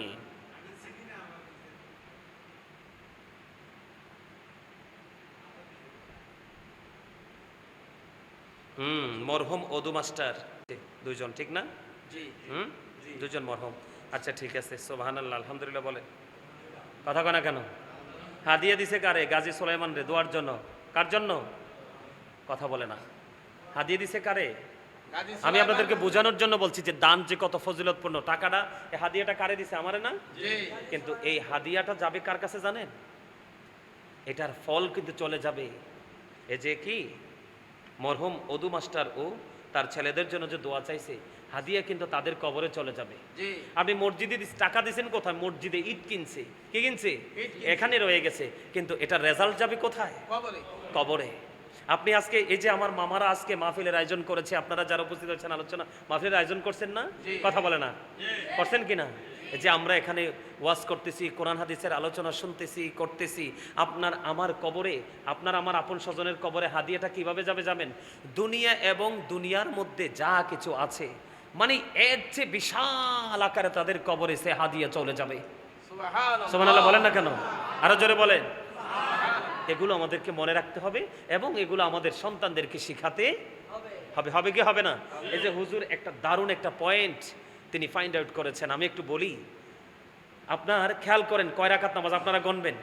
জোহরের ফরজের আগে 4 রাকাত সুন্নত এবং ফরজের পরে 2 রাকাত সুন্নত। কয় রাকাত হলো? 6 রাকাত। কয় রাকাত? 6 রাকাত। মাগরিবের ফরজের পরে 2 রাকাত সুন্নত। কয় রাকাত হলো? 8 রাকাত। এশারের নামাজের আপনার ফরজের পরে 2 রাকাত সুন্নত, 10 রাকাত। কত হলো? 10 রাকাত। 10 রাকাত। কয় রাকাত? 10 রাকাত। 10 রাকাত। ফজরের নামাজে ফরজের আগে 2 রাকাত, 12 রাকাত। কত রাকাত? 12 রাকাত। নবীজি আসছে কবে? 12ই রবিউল আউয়াল। সুবহানাল্লাহ বলে না কেন? আরো জোরে। তোমরা যে সুন্নাতকে ছোট করে দেখো, সুন্নাতকে অবমূল্যায়ন করো। আল্লাহ রাসূল বলেছেন 5 ওয়াক্ত নামাজের মধ্যে 12 রাকাত সুন্নাত নামাজ আছে। যেই ব্যক্তি 12 রাকাত সুন্নাত নামাজ পড়বে, আল্লাহ রাব্বুল আলামিন তার জন্য স্পেশাল ঘর জান্নাতে বরাদ্দ দিবে। জোরে জোরে বলেন সুবহানাল্লাহ। আর আমরা সেই সুন্নাত নামাজ ছেড়ে দেই। কি মুসল্লি রে, বাপ রে বাপ। ইসলামে কি কমার্শিয়াল কোনো শব্দ আছে? ডিজিটালাইজ আছে? ইসলাম যেমন ছিল তেমন আছে এবং তেমনই থাকবে। এখানে কোনো পরিবর্তন হবে না। আপনি কি কমার্শিয়াল, আপনি কি জমিদার, আপনি ফরজ পরে চলে যান, বাপ রে বাপ। কার জন্য? দুনিয়ার গোলামের জন্য। সূরা আলে ইমরান 185 নম্বর আয়াতের শেষ অংশে আল্লাহ বলে দিয়েছেন, ওমাল হায়াতুদ দুনিয়া ইল্লা মাতাউল গুরুর। এই দুনিয়ার হায়াত, এই দুনিয়ার জিন্দেগি একটা ছলনাময় ভোগ, একটা ধোঁকা ছাড়ার কিছুই না। আপনি কার জন্য দৌড়াচ্ছেন নামাজ ছেড়ে দিয়ে? আজকে মৌলভীনগরের মানুষ এত সুন্দর জান্নাতের বাগান, আমি তো দেখেই মুগ্ধ হয়ে গেছি। আপনাদের রুচির প্রশংসা করতে হয়। এত জান্নাতের বাগান ছেড়ে আপনারা কোথায় আছেন? এত দামি ঘুম। আল্লাহ যদি ঘুম চোখ থেকে কেড়ে নেয়, কারো বাপের ক্ষমতা আছে ঘুম দেওয়া? আপনি সারা বছর ঘুমাইয়া চোখের তৃষ্ণা মিটে না, মানে আপনার চোখ তো মিয়া বেয়াদব। কথা বলেন না কেন? আমি বলবো, যারা আল্লাহর গোলামীর দিন চোখে ঘুমের বাহারা দিয়ে বিছানায় নিয়ে যায়, আপনার চোখের মতো ক্যারেক্টারলেস চোখ আর কারো চোখ হতে পারে না। ঠিক কিনা বলেন? যেই হাত অন্যের সম্পত্তি ছিনিয়ে আনতে পছন্দ করে, এই হাতের মতো ক্যারেক্টারলেস হাত আর কারো হাত হতে পারে না। যেই পা নিষিদ্ধ পল্লীর দিকে হেঁটে যেতে পছন্দ করে, এই পায়ের মতো নিকৃষ্ট পা আর কারো পা হতে পারে না। যেই অন্তরে সবসময় নোংরামি বাসা বেঁধে রাখে, তার অন্তরের মতো নোংরা অন্তর আর কারো হতে পারে না। ঠিক কিনা বলেন? যার কান সব সময় নোংরা শব্দ শুনতে পছন্দ করে, তার কানের মতো বেবিচারী কান আর কারো কান হতে পারে না। আজকে জান্নাতের বাগান পাওয়ার পরেও যার চোখ ঘুমের বিছানায় চলে গেছে, তার চোখ হলো সবচেয়ে নিকৃষ্ট চোখ। আমার কথা আপনার কি খারাপ লাগলো? খারাপ লাগলো? কি ওয়াজ করবো আপনাদেরকে, কি বুঝাবো? মনে তো চাই সারা রাত আপনাদেরকে একটার পর একটা বিষয় নিয়ে আলোচনা করি, কিন্তু মনে তো রাখতে পারবেন না, কালকে তো বলে যাবেন। তবে আশা করি আপনারা সব বলবেন না, কিছু হলো মনে থাকবে। থাকবে না? এইটুকু মনে থাকবে যে নবী আমরার মতো না। অন্ততপক্ষে এইটুকু মনে রাখবেন। ঠিক কিনা বলেন?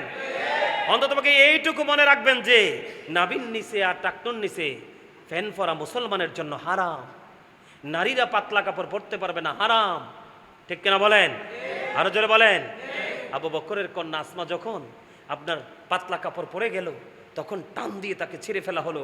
আল্লাহ রাসূল মুখটা অন্যদিকে ঘুরিয়ে রাখলো। কেন? কারণ মেয়েরা যখন বড় হতে থাকে, তখন তার ইজ্জতকে ঢেকে রাখতে হয়, এটা তার জন্য ফরজ। সুবহানাল্লাহ বলেন। আরো জোরে বলেন। সম্মানিত উপস্থিতি, আমার দিকে তাকান। সুন্নত নামাজ কয় রাকাত? আল্লাহ আমাদেরকে নামাজ শুরু করছে কয় রাকাত দিয়া? সুন্নত দিয়া। কি দিয়া? সুন্নত দিয়া। ফজরের সুন্নত দিয়া। সুবহানাল্লাহ বলেন না? এই 5 ওয়াক্ত নামাজে ফরজ কয়টা? 17টা। কয়টা ফরজ? 17। এই 17 ফরজ কেন খবর নিছেন? এই 17 ফরজ 5 ওয়াক্ত নামাজে থাকার কারণ হলো আল্লাহর রাসূল মেরাজের রজনীতে 17টা গুরুত্বপূর্ণ রহমত বরকতময় জায়গা আল্লাহ রাব্বুল আলামিন বিচরণ করিয়েছে। এই জন্য ওয়াস্তলে কোন সুবহানাল্লাহ। আপনি সেই নবীর কোন আমনের মতো? হ্যাঁ, এই মিয়া নামাজ তো দিছে 50 ওয়াক্ত। কয় ওয়াক্ত? মুসা নবী কয়, আল্লাহ হাবিব গো, আপনি তো মেরাজ করলেন, তা আপনার উম্মতের জন্য কিছু নিবেন না? কয় আমার উম্মতের জন্য তো আল্লাহ মেরাজ দিছে, মুমিনের জন্য। কি দিছে? 50 ওয়াক্ত নামাজ। আপনার উম্মত কি 50 ওয়াক্ত নামাজ পড়তে পারবে?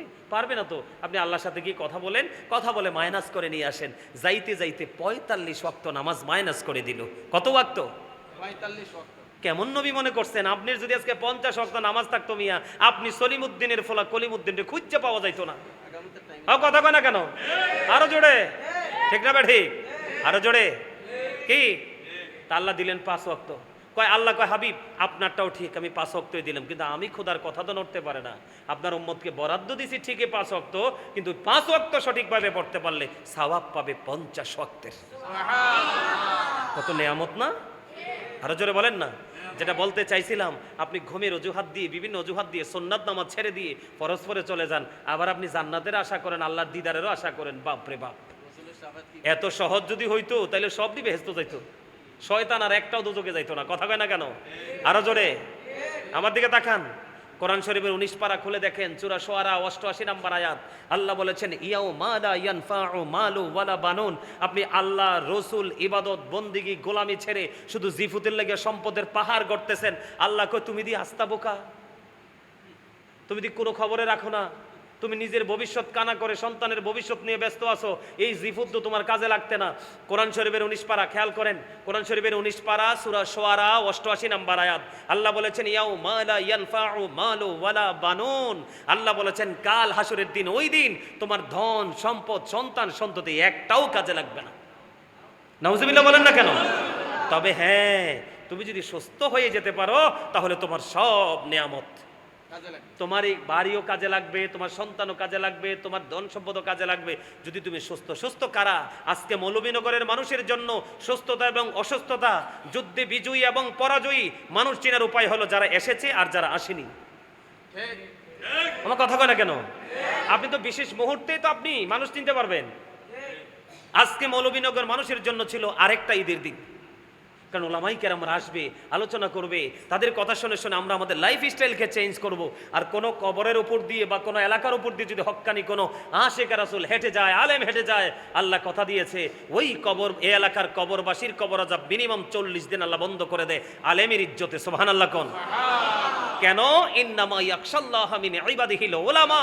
আল্লাহ বলেছেন এই পৃথিবীর বুকে আমার যত বান্দা আছে এর মধ্যে আমি আল্লাহকে সত্যিকারের ভয় করে আলেমরা। এই কারণে আলেমদের কদমের ছোঁয়ায় কবরবাসীর কবর আযাব এমনিতেই মাফ। সুবহানাল্লাহ বলেন। আপনাদেরকে বলি, আপনাদেরকে খুশি করার জন্য বলি না, আপনারা আসলেই সত্যিকার অর্থে সৌভাগ্যবান, অত্যন্ত বুদ্ধিমান। আলহামদুলিল্লাহ বলেন। আল্লাহ আপনাদেরকে কবুল করে নিক। ছোট্ট একটা মেসেজ দিয়ে আলোচনা শেষ করে দিব, মিলাদ কিয়াম মুনাজাত দিয়ে দিব। ছোট্ট একটা মেসেজ, কি দিব? একেবারে ছোট্ট একটা মেসেজ। বন্ধুরে আমার, কাল হাসরের ময়দানটা হবে অত্যন্ত ভয়ঙ্কর। এই পৃথিবী থেকে সূর্যটা বন্ধ 9 কোটি 13 লক্ষ মাইল দূরে। সূর্যের আলো পৃথিবীতে আসতে সময় লাগে মাত্র 8 মিনিট 20 সেকেন্ড। এটা যেহেতু দৃশ্য নূরের গতি, অদৃশ্য নূরের গতি বন্ধু আরো পাওয়ারফুল। এই দৃশ্য নূরের গতি প্রতি সেকেন্ডে 1,86,000 মাইল বেগে ছুটে আসে অনেক দূরে সূর্য, 9 কোটি 13 লক্ষ মাইল দূরে সূর্য। ও বন্ধু, এটা কিন্তু ওখানে আবরণ ভেদ করে পৃথিবীর মানুষের গায়ে লাগে। মানুষ কিন্তু এই তাপটা নিতে পারে না। ও বন্ধু, এই গরমটা সহ্য করতে পারে না। কাল হাসরের ময়দানে সূর্যটা বন্ধু ডিরেক্টলি সরাসরি মানুষের সোহাত উপরে থাকবে। পুরো শরীর ঘামে যাবে, দুর্গন্ধযুক্ত হয়ে যাবে। কেউ কেউ আবার দুর্গন্ধ ঘামের মধ্যে ডুবন্ত অবস্থায় থাকবে বন্ধু। কিন্তু দুঃখজনক হলেও সত্য, আল্লাহ বলেছেন লা ইয়ামুতু, মরতে পারবা না, ফিহা ওয়ালা ইয়াহিয়া, বাঁচতেও পারবা না, ওমা হুমান হাবিগাইবিন, ওখান থেকে পালাইতেও পারবা না, দৌড় দিতে পারবা না। কারণ ইন্নাবাত সরাব্বিকা লাশাদীদ, আল্লাহর ধরা খুব শক্ত, পাকড়াও বড় কঠিন। এই জন্য বন্ধু এই কথাটা একটুখানি মনে করিয়ে দিলাম। কাল হাসুরের দিন আল্লাহ রাব্বুল আলামিনের পক্ষ থেকে একটা আওয়াজ আসবে, একটা খবর দেওয়া হবে, তোমরা কে রে পৃথিবীর বুকে রাতের মধ্যবর্তী রাতের নামাজ পড়েছো? তার মানে বন্ধু তাহাজ্জুদের নামাজ। আল্লাহর হাবিব জানিয়ে দিলেন অল্প কিছু মানুষ হাত তবে একেবারেই সীমিত পরিমাণ, অল্প কিছু মানুষ হাত তুলতে দেরি রে, আমার আল্লাহর পক্ষ থেকে আওয়াজ আসবে, ও ফেরেশতারা যাও যাও যাও। গোটা পৃথিবীর মানুষগুলো যখন ঘুমিয়েছিল, ওই পাগলগুলো আমি আল্লাহর সাথে প্রেমের ডুরি নিয়ে ব্যস্ত ছিল। ও ফেরেশতারা রে, আমার এই বান্দাগুলোর কোনো হিসাব নিকাশ নাই, বিনা হিসাবে জান্নাতে তাদেরকে নিয়ে যাও। আপনি ফরজ নিয়ে পড়ে আছেন, নফল পড়েন না, কি করেন না, কি খবর রাখেন? আর এই সুন্নতের কি মর্যাদা! এই 12 রাকাত সুন্নত আছে 5 ওয়াক্তে। এই 12 রাকাত সুন্নত নামাজ পড়তে পারলে জান্নাতে আপনার জন্য স্পেশাল ঘর। আরে ঘর তো দূরে, আমার জান্নাত সুনিশ্চিত। বলছে কে? রসুল। রসুলের কথা সত্য না মিথ্যা? আরো জোরে বলেন। ইহুদি নাসারারা পর্যন্ত বলেছেন হি ওয়াজ ভেরি ট্রুথফুল, আপনার আমার প্রাণের রসুল ছিলেন শ্রেষ্ঠ সত্যবাদী। সুবহানাল্লাহ বলেন না? এইরকম আরো অনেক ওয়াজ পরে আছে, বাকি আছে, যদি আবার কখনো দেখা হয় আপনাদেরকে শোনাবো। তবে আমার কাছে গজলের আবদার, কয়েকটা গজল গাই আজকে মাহফিল শেষ করতে চাই। আপনারা গজল শুনবেন তো সবাই? আমি কিন্তু অনেক, আল্লাহ আমাকে দিয়ে অনেক গজল লেখাইছে, লিখতে পারি। আল্লাহ সেই ব্রেইনটা আল্লাহ রাব্বুল আলামিন মদিনাওয়ালার খাতিরে দিয়েছেন। এর মধ্যে আমার লেখা না, এটা নোয়াখাইল্লা ভাষার গজলটা তারা পছন্দ করছে। লাকসাইম্মা ভাষা, মানে সব বাঁকা শব্দ। কি আই চলি আইয়ের কথা কন না কিনলেই, হ্যাঁ চলি আইয়ের, যাইয়ের, নিয়ের, ঠিক না কন? তো বাঁকা শব্দ তার একটা গজল আছে, সারা পৃথিবীর মানুষের হৃদয় ছুঁয়েছে। গাইবো? আরো জোরে পারলে আমার সাথে গাইবেন। বিজ্ঞানী অঙ্গ নবীজি, এমন গা দয়াল নবী আর হাইবানি, এমন গা দয়াল নবী খুঁজা হাইবানি। বিজ্ঞানীদের বিজ্ঞানী অঙ্গ নবীজি, বলেন বিজ্ঞানীদের বিজ্ঞানী অঙ্গ নবীজি, এমন গা দয়াল নবী আর হাইবানি, এমন গা দয়াল নবী খুঁজা হাইবানি। বিজ্ঞানীদের বিজ্ঞানী অঙ্গ নবীজি, বিজ্ঞানীরা রকের যোগে চাঁদের দেশে যায়, অঙ্গ নবী রকের ছাড়া মেরাজ শরীফ যায়। বিজ্ঞানীরা রকের যোগে চাঁদের দেশে যায়, অঙ্গ নবী রকের ছাড়া মেরাজ শরীফ যায়। আরে ওই যুগে কি রকের বিমানে গুণ ছিল নি, বলো ওই যুগে কি রকেট বিমানে গুণ ছিল নি।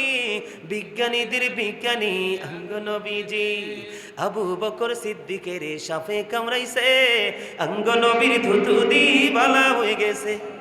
আবু বকর সিদ্দিকের সাপে কামড়াইছে, অঙ্গ নবীর থুতু দি বালা হয়ে গেছে। আরে সেই যুগে কি উজা বৈদ্য এগুলো ছিল নি, বলো সেই যুগে কি উজা বৈদ্য এগুলো ছিল নি। বিজ্ঞানীদের বিজ্ঞানী অঙ্গ নবীজি, আগের যুগের মানুষের অসুখ কম হইতো, অঙ্গ নবীর কাছে আইলে বালা হয়ে যাইতো। আগের যুগের মানুষের অসুখ কম হইতো, অঙ্গ নবীর কাছে আইলে বালা হয়ে যাইতো। আরে সেই বালা কি এই যুগেতে করতে হারবানি, বলো সেই বালা কি এই যুগেতে করতে হারবানি। বিজ্ঞানীদের বিজ্ঞানী অঙ্গ নবীজি, মারহাবা বলেন। ভাল লাগছে না? এই গজলটার মধ্যেও কিন্তু একটা জিনিস ফুটে উঠেছে যে আমার নবী আমাদের মতো না, বেনজির ও বেমিসাল। ঠিক কিনা বলেন? আরো জোরে বলেন। এই মৌলভীনগরের যুবকদেরকে বলে যায়, কম খাওয়ার বেশি খাও, মা বাবাকে কষ্ট দিবা না। এটা হলো বড় ওয়াজ। ইমাম বুখারী, এদিকে তাকান, ইমাম বুখারী ছোট্টবেলায় কিন্তু তিনি অন্ধ হয়ে গিয়েছিলেন। কি হয়ে গিয়েছিলেন? অন্ধ হয়ে গিয়েছিলেন। তিনি চোখে দেখতে পাচ্ছেন না, তিনি শুধু দৃষ্টির জন্য দোয়া করছেন। একদিন মা দোয়া করে দিলেন, আল্লাহ আমার এই ছেলেকে তুমি ভালো করে দাও, দৃষ্টি তুমি ফিরিয়ে দাও। হঠাৎ করে একদিন তিনি ঘুমের ঘরে স্বপ্নে দেখেন ইব্রাহিম খলিলুল্লাহ ডেকে ডেকে বলছে, এই ইমাম বুখারীর মা, তোমার ছেলের চোখ তো ভালো হয়ে গেছে। সত্যি সত্যি দেখা গেল সকালবেলা ঘুম থেকে উঠে চিৎকার মেরে মেরে ইমাম বুখারী বলছে, মা তুমি দেখো আমার মালিক আমার দৃষ্টি ফিরিয়ে দিয়েছে। মা বাবাকে বেশি বেশি করে ভালোবাসবেন, বাসবেন তো সবাই? মা বাবাকে কষ্ট দিবেন না তো? দেবেন? কেউ মা বাবাকে কষ্ট দিবেন না, মা বাবাকে ভালোবাসবেন। কারণ মা বাবার ভালোবাসা আপনাকে ইবাদত যতটা সহজ করবে, মা বাবার ভালোবাসা আপনার ফিউচারটাকে আরো বেশি সহজ করে দেবে। আর আপনি সারা জীবন নামাজ পড়েছেন, মা বাবার কলিজা আগুন দিয়েছেন, এই নামাজ দিয়ে আপনি আল্লাহ পৌঁছাতে পারবেন না। কারণ paradise of the child under the feet of the mother, মায়ের পায়ের নিচেই সন্তানের জান্নাত। সুবহানাল্লাহ বলেন না? মায়ের শানে একটা গজল গাইবনি? হ্যাঁ আচ্ছা, তারা মা বাপ নাই, তার একটা কম একটু একটু গজল গাইতাম নি? পারলে আমার সাথে গাইবেন, রাজি আছেন? হ্যাঁ, একটা গজল গাইতাম, আমার সাথে গান। শয়নি স্বপনি শুধু মা তোমার কথা মনে হয়, শয়নি স্বপনি শুধু মা তোমার কথা মনে হয়। কতদিন দেখি না তোমায়, ভুলে কি গেছো আমায়, ভুলে কি গেছো আমায়। আদর সোহাগ মাগো আর কোথা পাবো, কারা চলে আমি নিজেকে জড়াবো। আদর সোহাগ মাগো আর কোথা পাবো, কারা চলে আমি নিজেকে জড়াবো। কার কাছে ধরবো মিছে বাইনা, তোমার মতো কেহ নাই। শয়নি স্বপনি শুধু মা তোমার কথা মনে হয়। আমার ভুবন জুড়ে শুধু দুঃখ জ্বালা, কে আর পরাবে আমায় সুখের সে মালা। আমার ভুবন জুড়ে শুধু দুঃখ জ্বালা, কে আর পরাবে আমায় সুখের সে মালা। কপলে কে দেবে আর কাজলের টিপ, তুমি জেনে ধরায়। শয়নি স্বপনি শুধু মা তোমার কথা মনে হয়। মারহাবা বলে।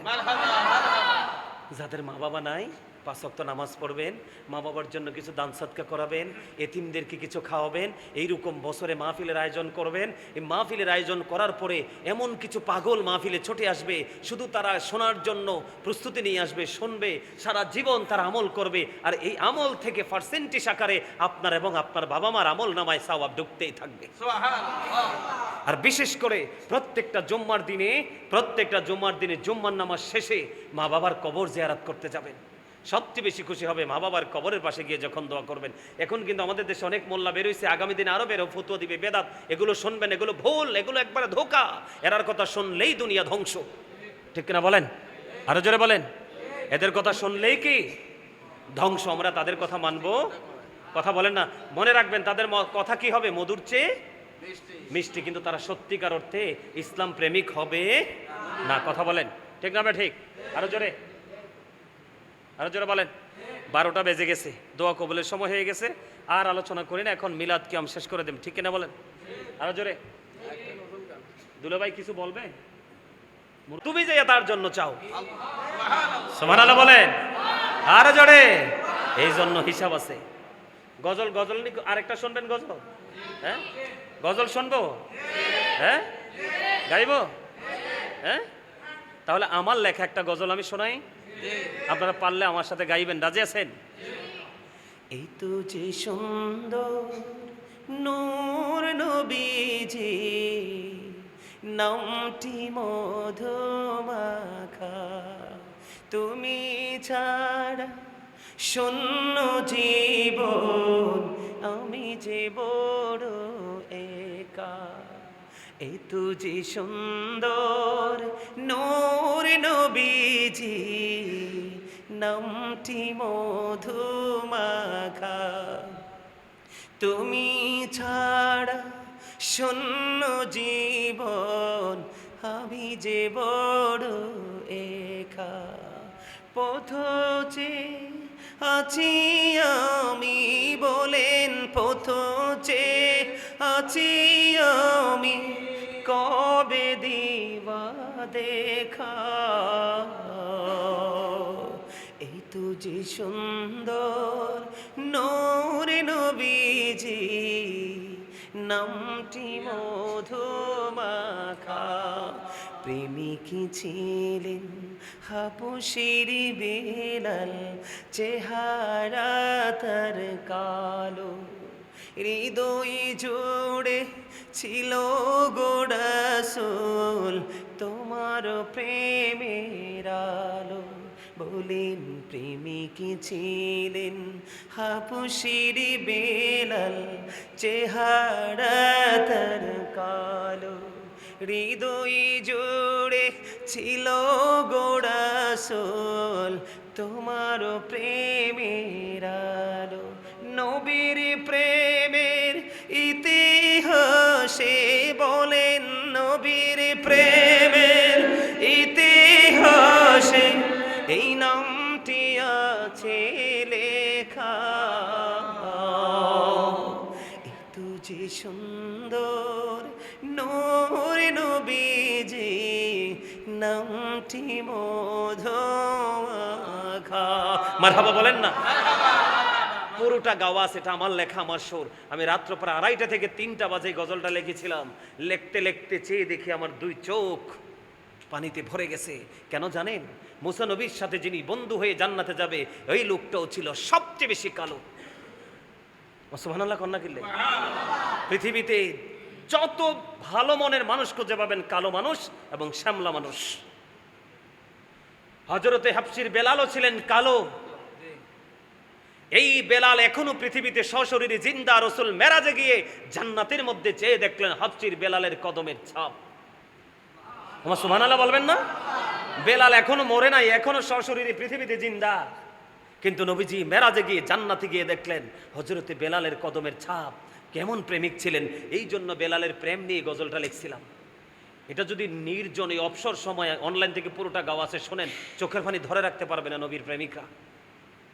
আমি আরেকটা হাদিস বলছিলাম না একটু আগে, আবু বকর ওমর শক্তিশালী এবং দুর্বল বুঝাইতে যায় তাদেরকে নিয়ে রাসূল আপন করে আপন রওজায় শুয়ে আছে। জানেন তো এটা? মদিনায় যারা গেছেন দেখছেন রসুলের পর্যায়ে রোজার পাশেই কিন্তু দুইজন আছে। সুবহানাল্লাহ বলেন না, সুবহানাল্লাহ বলেন না। এত প্রেম তাদের ছিল। আবু বকর এবং ওমরের প্রেম নিয়ে আরেকটা গজল লিখছি, আরেকটা শোনাবো? রাজি আছেন? আমার সাথে সুর দিবেন, আপনারা চুপ করে বসে থাকেন, আমি ছেড়ে দিলে আপনারা ধরবেন। গজল গাইলে দেখবেন না গাইতে না বলতে বলতে আপনাদের আমাদের মধ্যে জড়তা চলে আসছে। এই জড়তা দূর করতে হলে মুখকে বেশি কাজে লাগাতে হবে, ঠিক কিনা বলেন? আমার সাথে সাথে পড়েন। ওগো নবীজি কেমন করে বলো তোমায় দেখি, বলেন ওগো নবীজি কেমন করে বলো তোমায় দেখি, আছো তুমি ওই মদিনায়, আছো তুমি ওই মদিনায়, সঙ্গে নিয়ে দুই প্রেমিক সাথী, কেমন করে বলো তোমায় দেখি, বলেন ওগো নবীজি কেমন করে বলো তোমায় দেখি, দেখার আশা আমার মনে পুষে রেখেছি যতন করে, পাই যদি গো নবী তোমার দিদার, শীতল হবে মোর দুটি আখি,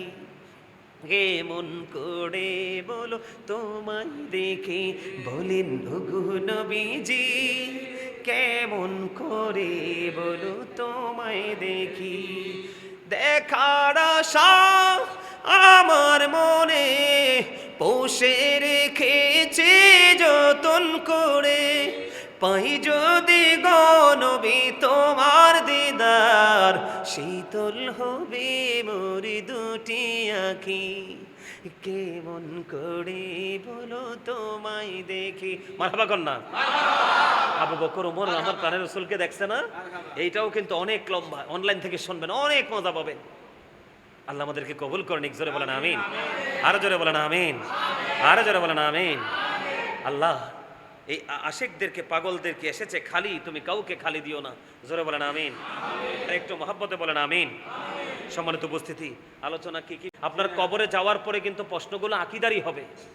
কিসের হবে? ওই আমল কিন্তু মিজানে গেলে, কিন্তু অনেক পরে মিজানে গেলে আপনার নেকের হিসাব হবে, কিন্তু কবরে যাওয়ার পরে যে প্রশ্নগুলো হবে এগুলো আকীদা যাদের শক্ত তারাই উত্তর দিবে, আর যারা শক্ত না তারা দিতে পারবে না। শোনেন, মুমিন যারা, নবীর মদিনাওয়ালার পাগল যারা, সত্যিকারের আশেক যারা, তারা কবরে দেওয়ার পরে উত্তর দিবে। তাদের কবর হাদিস শরীফের মধ্যে আসছে দৈর্ঘ্যে এবং প্রস্থে 70 গুণ প্রশস্ত হয়ে যাবে, নূরের আলোয় আলোকিত হয়ে যাবে। তাদের জন্য জান্নাত থেকে খাবার বরাদ্দ দেওয়া হবে, এবং এই জান্নাতি মানুষগুলো কি করবে জানেন? ফেরেশতাদের সাথে তারা কথা বলা শুরু করবে কবরে রাখার পরপরই। সুবহানাল্লাহ বলেন না। কবরে রাখার পরপরই যেই ফেরেশতাগুলো আসবে তাদের স্কিনটা হবে কালো। কি? চোখগুলো হবে ব্লো, তাদের চোখগুলো ব্লো হবে, তাদের স্কিনটা কালো হবে। তখন তাদের সব নিয়ামত পাওয়ার পরে এবার ফেরেশতাদেরকে বলবে, ফেরেশতারা আমারে দুনিয়া একটু যাইতে সুযোগ দাও না। কেন? কয় আমার আপন স্বজন সব দিক আনতেছে আমার জন্য, আমি যে মরে গেছি এই জন্য, তারা তো জল্লা পুরা শেষ হয়ে যাইতেছে, আমার আরেকবার কুতুর দুনিয়া যাইতে দাও না। তখন ফেরেশতারা অত্যন্ত মজা করে প্রেমময় ভাষায় বলবে, আরে না, তুমি দুনিয়ায় যাওয়ার কি দরকার? তুমি ওই পর্যন্ত নতুন বরের মতো ঘুমিয়ে থাকো যেই পর্যন্ত না তোমার মালিক তোমাকে পুনরায় আবার না ডাকবে। আওয়াজ তোলে বলেন না সুবহানাল্লাহ। মুমিনের কবরটা এমন হবে, সুবহানাল্লাহ বলবেন না? আরো জোরে বলেন। কারণ মুমিনরা দুনিয়াতে আল্লাহকেই বন্ধু বানায়, আর কাউকে না। চলে দুনিয়ার সাথে, চলে কার সাথে? দুনিয়ার সাথে। দলিল আছে আল্লাহু ওয়ালিউল্লাযিনা আমানু, ইমানদারদের বন্ধুকে স্বয়ং আল্লাহ। তারা দুনিয়াতে সবার সাথে চলে, কিন্তু মন থেকে বন্ধুকে কথা বলে না কেন? আল্লাহ। আর যারা আল্লাহ রসুলের বন্ধু না, যারা আল্লাহ রসুলের সাথে প্রেম করতে পারে না, তারা কবরে যাওয়ার পরে তারা উত্তর দিতে পারবে না। তারা কি বলবে জানেননি? তারা না, লা আদ্রি তো আছেই, কমন কথা। এটা বেঈমান কাফেররা এক বাক্যে বলে দিবে, লা আদ্রি, লা আদ্রি, লা আদ্রি, তারা বলবে। কিন্তু মুনাফিকরা, যারা মুনাফিক, তারা কিন্তু ডিরেক্টলি তারা লা আদ্রি বলবে না, তারা উত্তর দিতে চাইবে। কি করতে চাইবে? কিন্তু তারা তাদের মতো উত্তর দিবে না, কারণ তাদের মত তো নাই। কি নাই? তাদের ব্যক্তিগত কোনো মত নেই। তারা কিন্তু অন্যের উপরে ডিপেন্ডেন্ট, তারা কিন্তু অন্যদের মতো করে উত্তর দিতে চাইবে, কিন্তু উত্তর সঠিক হবে না। তখন গায়েব থেকে আওয়াজ আসবে, মাটি একটা চাপ দাও। মাটি এমনভাবে চাপ দিবে তার হাড়গুলো ভেঙে যাবে। এদিকে তাকান, একটা হাড় আর একটা হাড়ের মধ্যে এভাবে ঢুকে যাবে, চিৎকার করবে, হাহাকার করবে, কান্নাকাটি শুরু করে দিবে, কিন্তু সেদিন তার কোনো সাহায্য করে নাই। কেন? সূরা ইউনূসের 44 নম্বর আয়াত আল্লাহ বলেছেন, ইন্নাল্লাহা লা ইয়াজলিমুন নাসা শাইয়্যা ওয়ালাকিন্নান নাসা আনফুসাহুম ইয়াজলিমুন।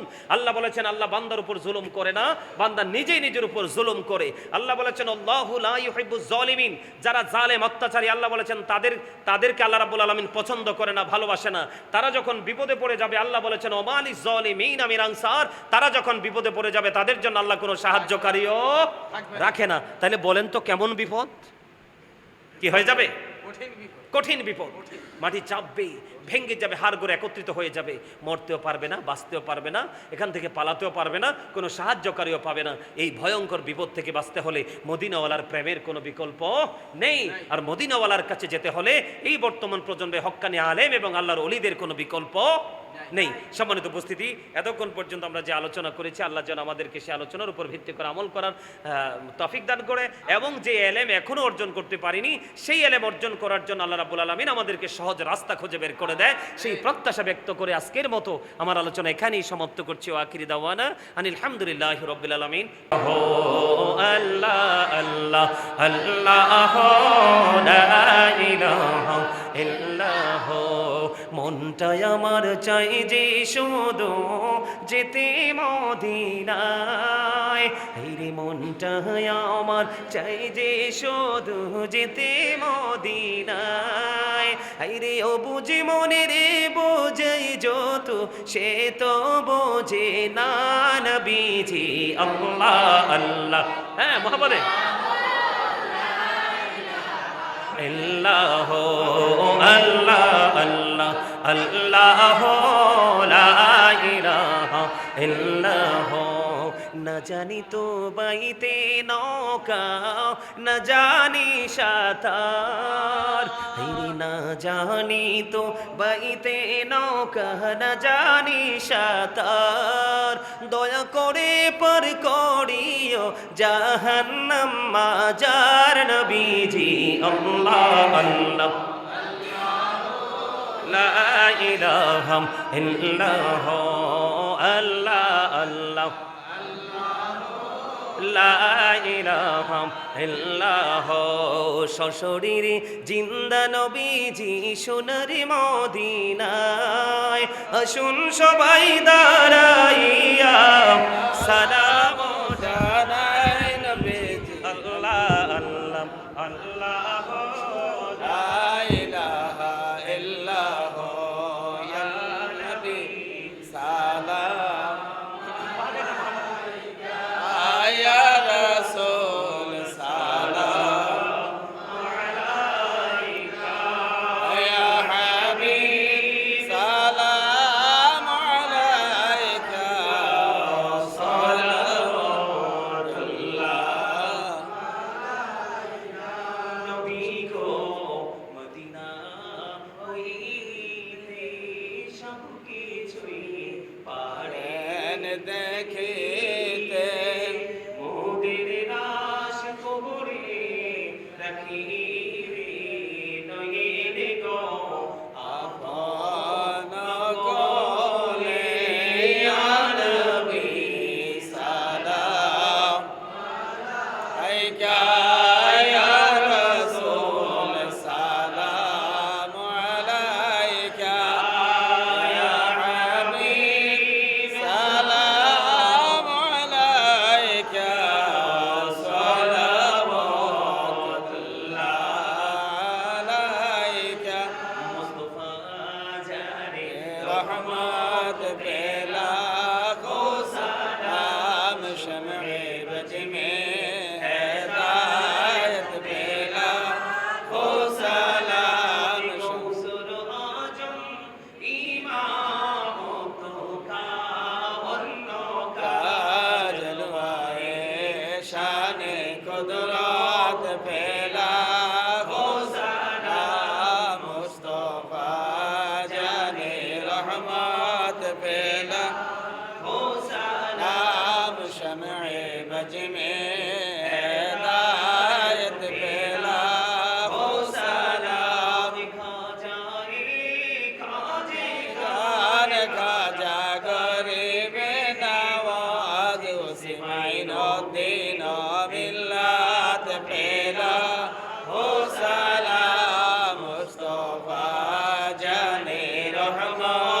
پھیلا کو سلام شمع بج میں ہدایت پھیلا لاکھوں سلام یا پاک پنجتن لاکھوں سلام یا پاک بلوانی স্মরণ করো প্রাণ ভরে সকলে নামাজ পড়ো কারণ শাহ হুসাইন লাখো সালাম ইয়া হুসাইন শাহ হুসাইন লাখো সালাম بلغ العلا بكماله كشف الدجى الدجى بجماله حسنت جميع خصاله صلى عليه وآله عشق محبوب خدا जिस दिल में हासिल नहीं लाखों मोमिन हो लेकिन ईमान में कामिल नहीं बलगल उलाम बिकमालिही كشف الدجى بجماله حسنت جميع خصاله صلوا عليه وآله हो नहीं फुलत बुलबुल की तरन्नुम भी न हो सिमनी दहर से कुरियों का तबसुम भी न हो बलगल उला كشف الدجى بجماله حسنت جميع خصاله صلى عليه وآله صلى الله وعلى محمد صلى الله عليه صلى الله محمد صلى الله عليه سعتي شجار نطق الحجار شك القمر بإشاراته صلى الله وعلى محمد صلى الله عليه وسلم صلى الله محمد صلى الله عليه الصلاة والسلام عليك رسول الله الصلاة والسلام عليك نبي الله الصلاة والسلام عليك حبيب الله الصلاة والسلام عليك صفي الله الصلاة والسلام عليك خليل الله الصلاة والسلام عليك خير خلق الله الصلاة والسلام عليك من بهدنا الله الصلاة والسلام عليك جد الحسن والحسين الصلاة والسلام عليك محب المساكين الصلاة والسلام عليك شافي المذنبين الصلاة والسلام عليك رحمة للعالمين الصلاة والسلام عليك نور الله وجهر الأول أرني بجمالك يا رسول الله أطر اللهم قبره الكريم بألف شزء من صلاة وتسليم اللهم صل وسلم وبارك عليه সকলে বলেন আলহামদুলিল্লাহ আর জোরে বলেন আলহামদুলিল্লাহ আল্লাহ আজকে আমাদের এই হাজিরাকে কবুল করেন এক জোরে বলেন আমিন আমাদেরকে ত্রুটিমুক্ত করে আল্লাহর প্রিয় বান্দাদের অন্তর্ভুক্ত করেন এক সকলে বলেন আমিন যারা আমরা এসেছি আমরা পরিপূর্ণ নিয়ামত নিয়ে যেতে পারি আর যারা আসতে পারিনি আমাদেরকে যেন আল্লাহ আগামী দিনে এই নিয়ামতের ছায়াতলে আসার তৌফিক দান করে সকলে বলেন আমিন সকলে একবার সূরা ফাতিহা শরীফ তিনবার সূরা ইখলাস শরীফ কয়েকবার দরুদ শরীফ পড়েন ربنا ظلمنا أنفسنا وإن لم تغفر لنا وترحمنا لنكونن من الخاسرين ربنا لا تزغ قلوبنا بعد إذ هديتنا وهب لنا من لدنك رحمة إنك أنت الوهاب ربنا آتنا في الدنيا حسنة وفي الآخرة حسنة وقنا عذاب النار الہی تو تبی بولاد وہی میں مری جو درد دل عاشق کمر ج کافی تیری ہی دیدار ہیں الہی باقی بانی فاطمہ کے برکولی ایمان کو نام خاتمہ اللہم ورزقنا زیارت النبی আল্লাহুম্মা আরজুকনা শাফাআতান নবী ইয়া রাব্বাল আলামিন। আমি অধম তোমার প্রিয় বান্দাদেরকে নিয়ে, ওলামায়ে কেরামদেরকে নিয়ে, দাড়ি পাকা মুরব্বী বাবাদেরকে নিয়ে, দূর দূরান্ত থেকে আসা মেহমান বৃন্দদেরকে নিয়ে, আল্লাহ এই গ্রামে যারা আজকে টাকা দিয়ে, পয়সা দিয়ে, অর্থ দিয়ে, বুদ্ধি দিয়ে, শ্রম দিয়ে, সার্বিক সহযোগিতার মাধ্যমে দেশ এবং প্রবাস থেকে, কাছে এবং দূর থেকে আল্লাহ গো আজকে সুন্দর নুরানি জলসা সাজিয়েছে, তাদেরকে সঙ্গে নিয়ে আল্লাহ গো যুবক ভাইদেরকে, ছোট ছোট বাচ্চাদেরকে সঙ্গে নিয়ে আল্লাহ পর্দার অন্তরালে আমি আমার মা বোনদেরকে সঙ্গে নিয়ে তোমার শাহী দরবারে দোকানে হাত তুলেছি। মেহেরবানি করে আমাদের হাত তুমি কবুল ও মঞ্জুর করে নাও ইয়া রাব্বাল আলামিন। মেহেরবানি করে আল্লাহ গো এই মাহফিলের শুরু থেকে এই পর্যন্ত যত আলোচনা হয়েছে আল্লাহ সকল ত্রুটিগুলো ক্ষমা করে দিয়ে হাদিয়া লক্ষ কোটি কোটি গুণে বাড়াইয়া দু জাহানের বাদশা নবী কামলে ওলা রোজা মোবারকে শুধু সোনার মদিনায় হাদিয়া পৌঁছায় দাও। জান্নাতুল বাকি, জান্নাতুল মুআল্লা এ হাদিয়া তুমি পৌঁছায় দাও। আল্লাহ সাহাবাই কেরাম থেকে ধরে অদ্য পর্যন্ত আজকে বিশেষ করে আল্লাহ গো যারা এই মাহফিলের আয়োজন করেছে গো আল্লাহ, টাকা দিয়ে, পয়সা দিয়ে, অর্থ দিয়ে, বুদ্ধি দিয়ে, শ্রম দিয়ে, সার্বিক সহযোগিতার মাধ্যমে এবং এই জান্নাতের বাগানে উপস্থিত হয়েছে আল্লাহ, জানি না কার মা নাই, কার বাবা নাই গো আল্লাহ।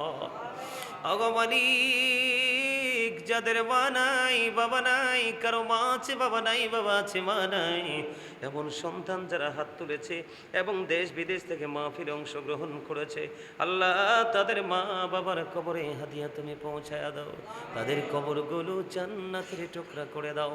সকাল তো সন্ধ্যা নবীজির দিদার তুমি নসিব করিয়া দাও আল্লাহ। তাদের কবর থেকে প্রাণের নবীজির নুরানি আল্লাহ রওজা মুবারকের সাথে সুন্দর যোগাযোগের ব্যবস্থা তুমি করিয়া দাও ইয়া রাব্বাল আলামিন। ও ইয়া রাব্বাল আলামিন, মরহুম ওদু মাস্টারের ছেলেদের জন্য দোয়া চেয়েছে, আপন স্বজনদের জন্য দোয়া চেয়েছে আল্লাহ। আল্লাহ তাদেরকে তুমি কবুল ও মঞ্জুর করে নাও আল্লাহ। কবর আযাব তুমি বন্ধ করে দাও, জীবনের সকল গুনাহগুলি তুমি মাফ করে দাও গো আল্লাহ। যারা দোয়া চেয়েছেন তাদেরকে তুমি নেক হায়াত বাড়াইয়া দাও আল্লাহ গো।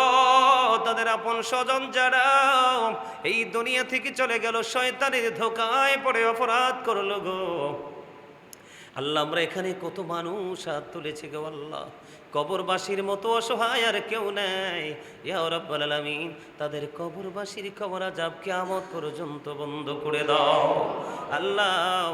এই মৌলভীনগরবাসী আল্লাহ যারা আজকে মাহফিলের আয়োজন করলো, তাদের আপন স্বজন যারা কবরে আছে, ওই গ্রামের মধ্যে প্রত্যেকটা কবরবাসীর কবর আযাব কিয়ামত পর্যন্ত তুমি বন্ধ করে দাও ইয়া রাব্বাল আলামিন। এই মাহফিল কিয়ামত পর্যন্ত দায়েম কায়েম করে দাও আল্লাহ। এই মাহফিলগুলোর মাধ্যমে দুনিয়ার মানুষ উপকৃত হয়ে দিনের শিক্ষা নিতে পারে এবং কবরবাসীর কবর আযাব মুক্ত হয়ে যায় গো আল্লাহ।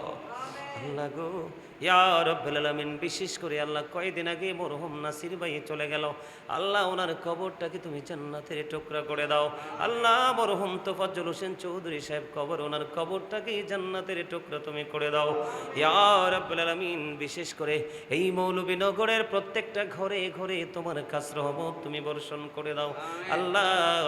আল্লাহ নারী পুরুষ সবাইকে ইসলামের রঙে রঙিন তুমি করে দাও আল্লাহ। যারা অসুস্থ তুমি সুস্থতা দান করে দাও, অভাবে যারা আছে অভাব তুমি দূর করে দাও, ঋণী যারা আছে ঋণ মুক্তর তৌফিক তুমি দান করে দাও আল্লাহ। যারা প্রবাসে আছে গোটা প্রবাসীদের কি তোমার কুদরতে তুলে দিলাম, জামিন হয়ে যাও আল্লাহ গো। ইরান ইসরায়েলের যুদ্ধে কি জানি হবে ইয়া রাব্বাল আলামিন, জানি না গো আল্লাহ।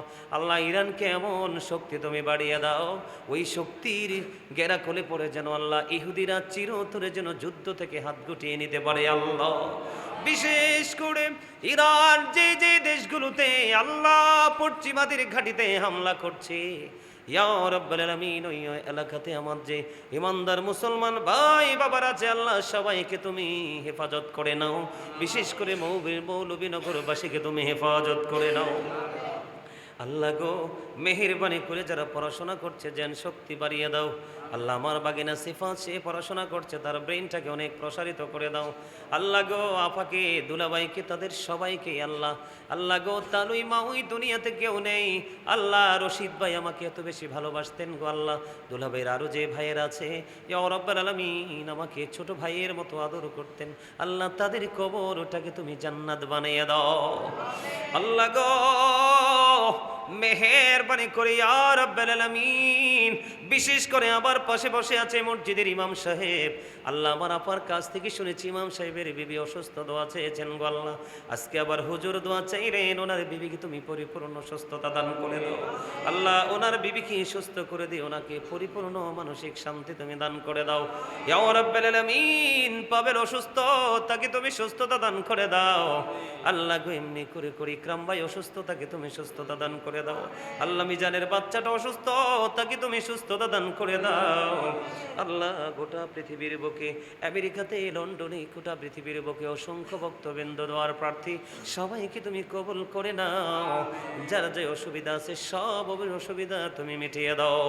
বিশেষ করে আল্লাহ মেহেরবানি করে আল্লাহ গো যার ঘরে উপযুক্ত ছেলে আছে বিয়ের ব্যবস্থা এবং চাকরির ব্যবস্থা করে দাও। যার ঘরে উপযুক্ত প্রাপ্ত বয়স্ক মেয়ে আছে বিয়ে এবং আল্লাহ নেককার স্বামীর হাতে তুলে দেওয়ার তৌফিক তুমি দান করে দাও। আজকে যত আলোচনা করেছি সবগুলো আলোচনার উপর ভিত্তি করে আমল করার তৌফিক তুমি দান করে দাও। আল্লাহ বিশেষ করে আমার যেই বাবার আজকে প্রথমে উদ্যোগ নিয়ে আজকের এই নৌরানি মানি জলসা সাজিয়েছে আল্লাহ গো তাদেরকে এবং তাদের সাথে যত সহযোদ্ধা আছে সবাইকে তোমার কুদরতে তুলে দিলাম। জামিন তুমি আল্লাহ নিজে হয়ে যাও। দয়া করে ক্ষমা করো মনিব আমার, ভিখারি রহিব বসে ছাড়িব না ধার। কহিবার নাহি কিছু আমি গুনাহগার, সব কিছু মেনে নেব পরোয়ার দিগার। ভালো মন্দ সবই আছে তোমার জমিনে, ধরিবে না দোষ প্রভু আশা রাখি মনে। ছোট বড় সব কাজে করো মেহেরবানি, তুমি তাসবি তুমি হাসবি তুমি রব্বানি। রব্বির হামহুমা কামা রব্বায়ানি সগীরা, রব্বির হামহুমা কামা রব্বায়ানি সগীরা। আল্লাহ গো কত আদর করে আমাদেরকে বানাইছ গো আল্লাহ, কত সুন্দর করে বানিয়েছ মালিক। মালিক এই পৃথিবীর লোভ, এই পৃথিবীর লালসা, এই পৃথিবীর রঙিন মঞ্চগুলো ইহুদি নাসারাদের কালচার আমাদেরকে ধ্বংস করে দিচ্ছে গো আল্লাহ গো।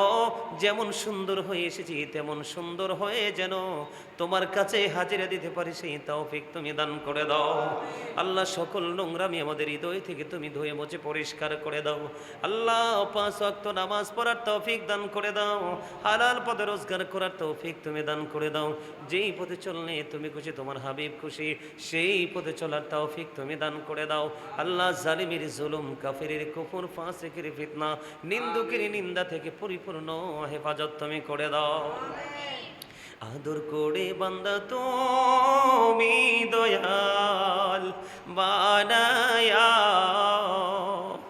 কেমন করে জাহান্নামে ফালাইবা, কেমন করে জাহান্নামে ফালাইবা। দয়া করে ক্ষমা করো মনিব আমার, ভিখারি রহিব বসে ছাড়িব না ধার। রব্বির হামহুমা কামা রব্বায়ানি সগীরা, রব্বির হামহুমা কামা রব্বায়ানি সগীরা। আল্লাহ আজকের এই মৌলভীনগরবাসীর সঙ্গে সঙ্গে গোটা পৃথিবীর মুমিন মুসলমানকে তুমি কবুল করে নাও। গোটা পৃথিবীর কবরবাসীর কবর আযাব বন্ধ করে দাও। আল্লাহ কিয়ামত পর্যন্ত পৃথিবীর যত বুকে যত মানুষ দুনিয়াতে পাঠাবা মদিনাওয়ালার প্রেম নিয়ে যেন বাঁচতে পারে সেই তৌফিক তুমি দান করে দাও। ইয়া রাব্বিল আলামিন আজকের দোয়ার উসিলায় আমাদের সবাইকে তুমি তোমার প্রিয় করে নাও। ربنا فاغفر لنا ذنوبنا وكفر عنا سيئاتنا وتوفنا مع الأبرار। মরার আগে সোনার মদিনা তুমি দেখাইও, মৃত্যু দুদাসের আগে জীবনের গুনাহগুলি তুমি মাফ করে দিও। আখিরি বেলায় আর একটা দরখাস্ত দেয় মালিক, আমার যে বাবুনেরা হাত তুলেছে তাদের সবাইকে তুমি কবুল করে নিও। আওবেদা সালেহা তাহেরাদের অন্তর্ভুক্ত তুমি করে নিও। শারীরিক মানসিক সুস্থতা তুমি দান করে দিও। পর্দা করে চলার তৌফিক তুমি নারী পুরুষকে দান করে দিও ইয়া রাব্বাল আলামিন। বিশেষ করে বিশেষ আমলগুলো যেন বিশেষ সময় করতে পারে সেই তৌফিক তুমি দান করে দিও। আমাদেরকে পরিপূর্ণতা অর্জন করার তৌফিক তুমি দান করে দিও ইয়া রাব্বাল আলামিন। যেদিন মৌতের বিছানায় শুইব, মৃত্যু দূত আমাদের সামনে এসে হাজির হবে, ওই কঠিন বিপদের দিনে প্রাণের নবীজির নূরানি চেহারা মোবারক দেখাইয়া আমাদের প্রত্যেকের জবানে ও কলবে জারি করে দিও মধুর কালেমাটুকু লা ইলাহা ইল্লাল্লাহু মুহাম্মাদুর রাসূলুল্লাহ। আসসালামু আলাইকুম ওয়া রাহমাতুল্লাহ। ওয়া আলাইকুম আসসালাম ওয়া রাহমাতুল্লাহি ওয়া বারাকাতুহু।